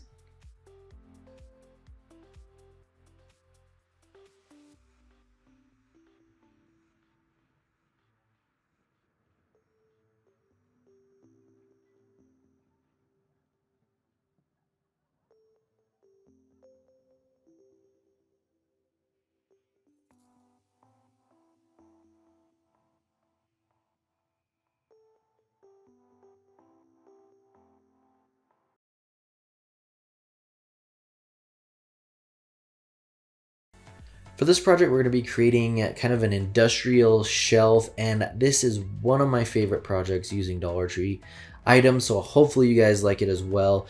First thing we're going to do is use some of these 8x10 canvas frames, and go ahead and remove the canvas. We're just going to be painting these wood frames. I'm using some watered down Waverly ink chalk paint, and once those are painted, go ahead and set them aside and we'll let those dry while we move on to the next part. For the actual shelf part, we're going to be using some of these jumbo craft sticks from Walmart. They're quite a bit bigger than the ones that you can get from Dollar Tree, and we're going to be using 2 packs of these rectangle wood planks that you can get from Dollar Tree. The first thing that we're going to do is glue these together with these craft sticks, and I would leave a little bit more room on the end here. As you can see, this actually goes past the edge, so I had to cut it off. But leave a little bit of a gap if you can. So just slide these over when you're gluing them down so you don't have to worry about cutting that. That will help out later when we add some of the tumbling tower blocks. So once we've glued 3 of those together, we're just going to do the same thing. Glue 3 more together with these craft sticks, and then we'll glue those 2 pieces together to create the top part or bottom part of our shelf.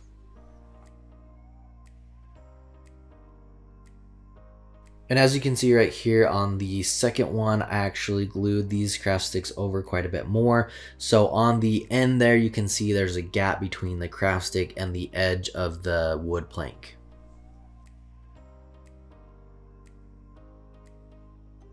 And then to glue these together, I'm just going to slide them as close as I can, and then I'm going to put quite a bit of hot glue on there and glue down another craft stick on those seams, and then just do that on the other side as well. And once you've completed this whole process, that's going to create one side of our shelf. So you'll want to repeat that process so that you'll have a top and a bottom piece. This next part, we're going to hold up one of these crafting sticks on the edge of our shelf and go ahead and mark that on the width. Cut it, and then this right here is going to add a lot of volume to our shelf. Instead of just having those wood planks glued together and using that as our shelf, we're going to make this thicker and look like more just a solid piece of wood. So what I'm doing here is adding some tumbling tower blocks to the edge. This is why you want to leave a gap between the original craft sticks and the edge of our wood planks so that you can glue those down. This is going to allow you more space to glue our crafting stick down. Instead of just trying to glue it to the edge of the wood planks, now we have the wood plank and the tumbling tower block to glue that down. So it's going to be a lot more structurally sound and secure on there. And all we're going to do is the same exact process on the other side with the craft stick and the tumbling tower blocks. So the next part, and this is why I decided to go with the Walmart craft sticks since they're bigger, we want to line this up with the edge again and then measure over to where our first plank ends, and then we're going to cut that. So if we went with Dollar Tree craft sticks, we'd have to use a lot more on the front. They're not quite as thick, and I just don't think it would look quite as good versus these ones. We can cut to the exact length that our wood planks are, and they'll line up with that, and it'll look a lot cleaner in the end. Now, once we have our 3 pieces cut out here, we're going to do the same thing that we did on the sides, and we're going to glue some of these tumbling tower blocks down, and then we will glue those craft sticks to that and the wood planks. Again, this is something I like to do just because it adds a little bit more surface area for you to glue your craft sticks on.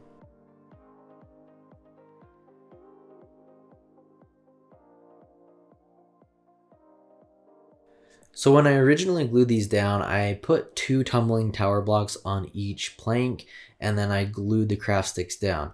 Now, there's a little bit of a problem with that because when the planks meet and the craft sticks meet, there's a little seam and they don't connect there. So it is a little bit I guess, flimsy and they can overlap each other. I'll show you in just a minute what I'm talking about. So I did it a little differently on the other side, and I would recommend doing it that way if you're going to do this. So as you can see right here, see how they don't quite fit flush? Right here, I'm going to glue one block on the plank, and then I'm going to glue one block right there in the middle of the seam. That way I can glue the two planks and the two craft sticks together on that, and it will hold it together a lot better. So hopefully that makes sense. It's just a little bit of extra detail that's going to help this look cleaner in the end. And then this right here is kind of what I was talking about. You can see that it flexes and kind of bends past each other. This right here on the other side, since I glued it in the seam, is not going to do that anymore.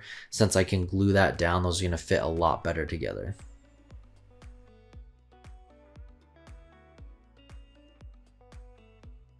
Now that we have most of this completed, we can move on to gluing the top piece on here and kind of sealing this together and giving the illusion that it's just one solid thick piece of wood instead of just a skinny piece using the planks only. So what I'm doing here is I'm just gluing some of these tumbling tower blocks on the top of the existing blocks that I have on here, and that's going to create a little shelf for our top wood plank piece to sit on and glue down on. So to finish this piece up here, we just need to add some glue on top of those tumbling tower blocks and then slide our top piece on, and that will glue right down on there. Now this is a little bit more in depth of a project, but it's still very simple to do. There's not a lot of cutting or measuring. And then lastly, to finish this off, I'm going to stain it with this early American Minwax stain. Now, depending on the decor that you have going on in your home, you could change this up, do a lighter or darker stain, or even paint the shelf just to go with what you have. Early American is definitely a go-to for us though. We absolutely love that stain. Now on the frames here, you can see that the paint didn't get quite into some of these small crevices. So what I did is just used a smaller brush and some watered down ink paint to go in there and to cover that up. And then once we have all of that painted, the last thing that we need to do is secure this to the wall. So what I'm doing is going to add some screws. Before we do that though, since this is very thin wood, I'm going to drill a couple holes that are a little bit smaller than the screw that I'm using, and then we'll go ahead and screw this into the wall.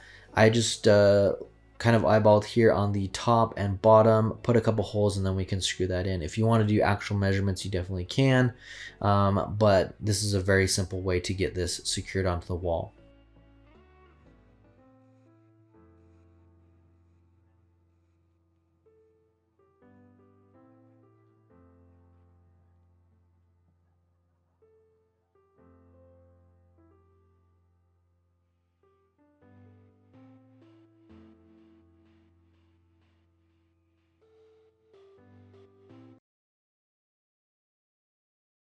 This project, we're going to be creating the shelf house or tray house display, and I absolutely love how this turned out. Very sleek and modern design, so hopefully you guys love it just as much. And to start, what we're going to be doing is gluing these rectangle wood planks together. So they come in a pack of 6. We're going to need 8 total. And then I just put a quick line of glue there on the edge and then glued these together, and then we're going to do the same with another 2. This is just to initially get them to stick together, and then we'll go in and add some strength. Now, of course, we use the hot glue for these time purposes to get these videos done for you guys. I would recommend using something stronger for this project. With the dowels, there isn't a lot for them to glue to, so the hot glue can be a little bit more flimsy. So I definitely look at using maybe a wood glue or E6000. You will have a longer drying time, but I think that would work a little bit better for you. The hot glue still worked pretty well for me, and I'm very satisfied with how it turned out. So if you guys want to try that way, you're more than welcome. It just may not be as sturdy and hold up as long as if you use something different. And as you can see, once we had those 2 pieces glued together, I put that craft stick along the seam there to give that some strength. And then we're going to glue these together and do the same thing. Add another craft stick right along the middle there, just so that we're giving these seams a lot more strength and they're not as flimsy. Next, we can move on to our dowel rods. Now you will need 2 of the 12-inch packs, and I'm going to go ahead and spray paint all of these gold. And after we've created our 2 shelves with the 4 planks, we can move on to kind of creating the frame using these gold dowel rods. So the first thing that I'm doing here is I want these vertical dowels to be right on the corner or as close to that corner as possible. So I held it up in the corner and then I aligned this horizontal one that's going to go right in the front of that shelf. As you can see, this one you want to glue down not quite to the corner because you want to have a little bit of room to where that vertical rod is going to go. So you want to glue it just off of that corner. As you can see, there's a little bit of a gap there, but you're going to glue that right on the front of those wood planks. And then once we have that in place, we can move on to gluing the vertical one and just put a little bit of glue right there on the corner and on that dowel that's in the front. And when you guys are gluing these pieces, make sure that they're dried. The last thing that you want to do is try to move on to your next piece and the hot glue or whatever glue you're using, it hasn't dried all the way. And then your dowels are slipping and they're moving around. So I would definitely give it enough time to dry in place before moving on to the next piece. And then what we're doing is we just are adding this side piece. Again, we're just going to glue it right there in the corner. And then I worked all the way around. I found this was just easy for me. Maybe you'll find a different way that works a little bit easier for you. But I started in one corner and then I just worked all the way around this shelf, gluing each piece. And then when I got to parts like this and I needed to cut, you don't have to do any real measurements. You can just line it up, mark it, and then cut it where it needs to be to fill in those little gaps. Since the dowels aren't going to go all the way across there, you will need a little bit of a piece to go right there and fill that gap.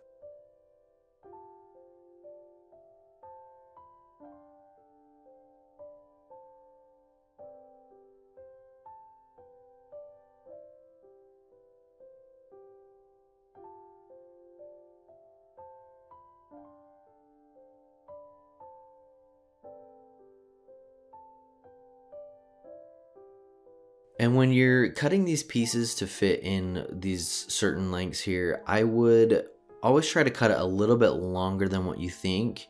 Sometimes when you line these up and you try to cut it exactly how it is, they end up being short. Or if like right here where you need to trim a little bit off, you're going to end up being a little short and then you have a gap and then it just doesn't look as polished. So I would measure the area that you need and then cut it a little bit longer so that you can make sure that's going to fit in there, because you can always cut the extra off, but if you cut too much, then you're just going to have that gap.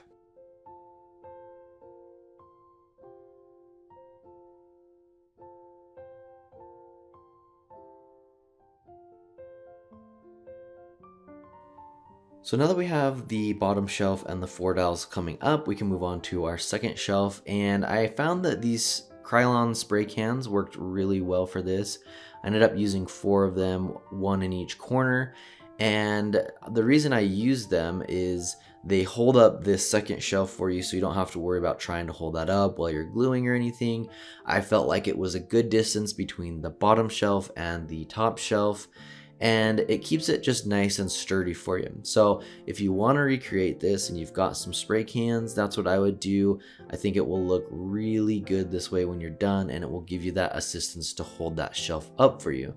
And then once we have that laying flat there, we can move on to adding the frame around this shelf. And I'm just doing the exact same thing as I did before. I'm just starting on one corner and I'm working all the way around until I meet up with that, and just measuring and cutting as I need to while I'm moving around this. One thing that I like to do as well, when I use the hot glue, I try to make it as minimal as I can in these seams. And then once my structure's completed, For example, this piece here, I'll flip it upside down, and then all of the seams that are underneath that you're not going to be able to see when this is displayed, I'll go through and fill it with a lot more glue. So that will give it a lot more strength, and then you're not going to be able to see it.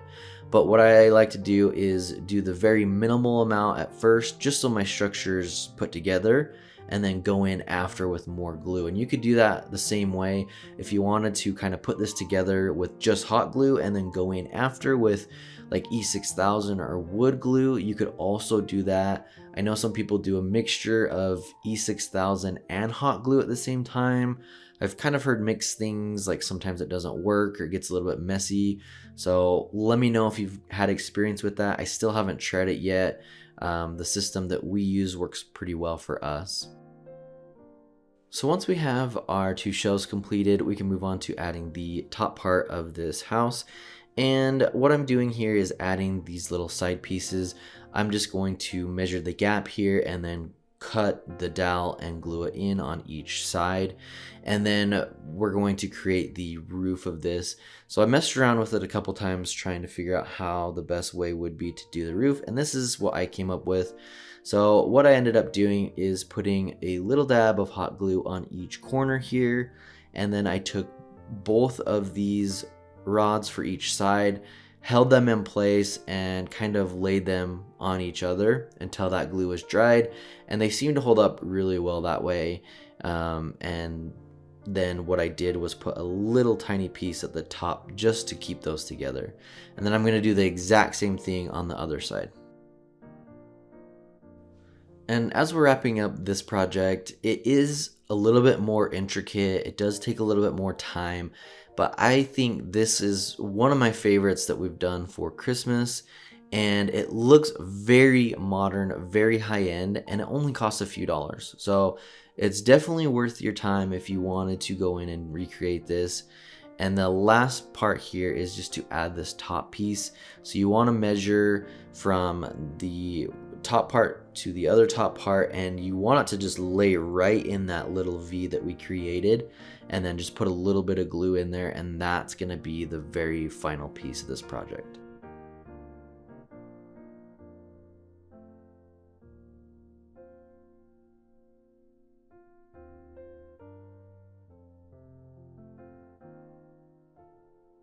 Hey everyone, we hope you enjoyed today's video. If you love the style of these bigger videos with a ton of different ideas, we have a few more of these. So make sure to click through right here to our playlist and you can check out those mega videos. As always, make sure to subscribe and hit that bell icon so you can be notified every time we upload a new video.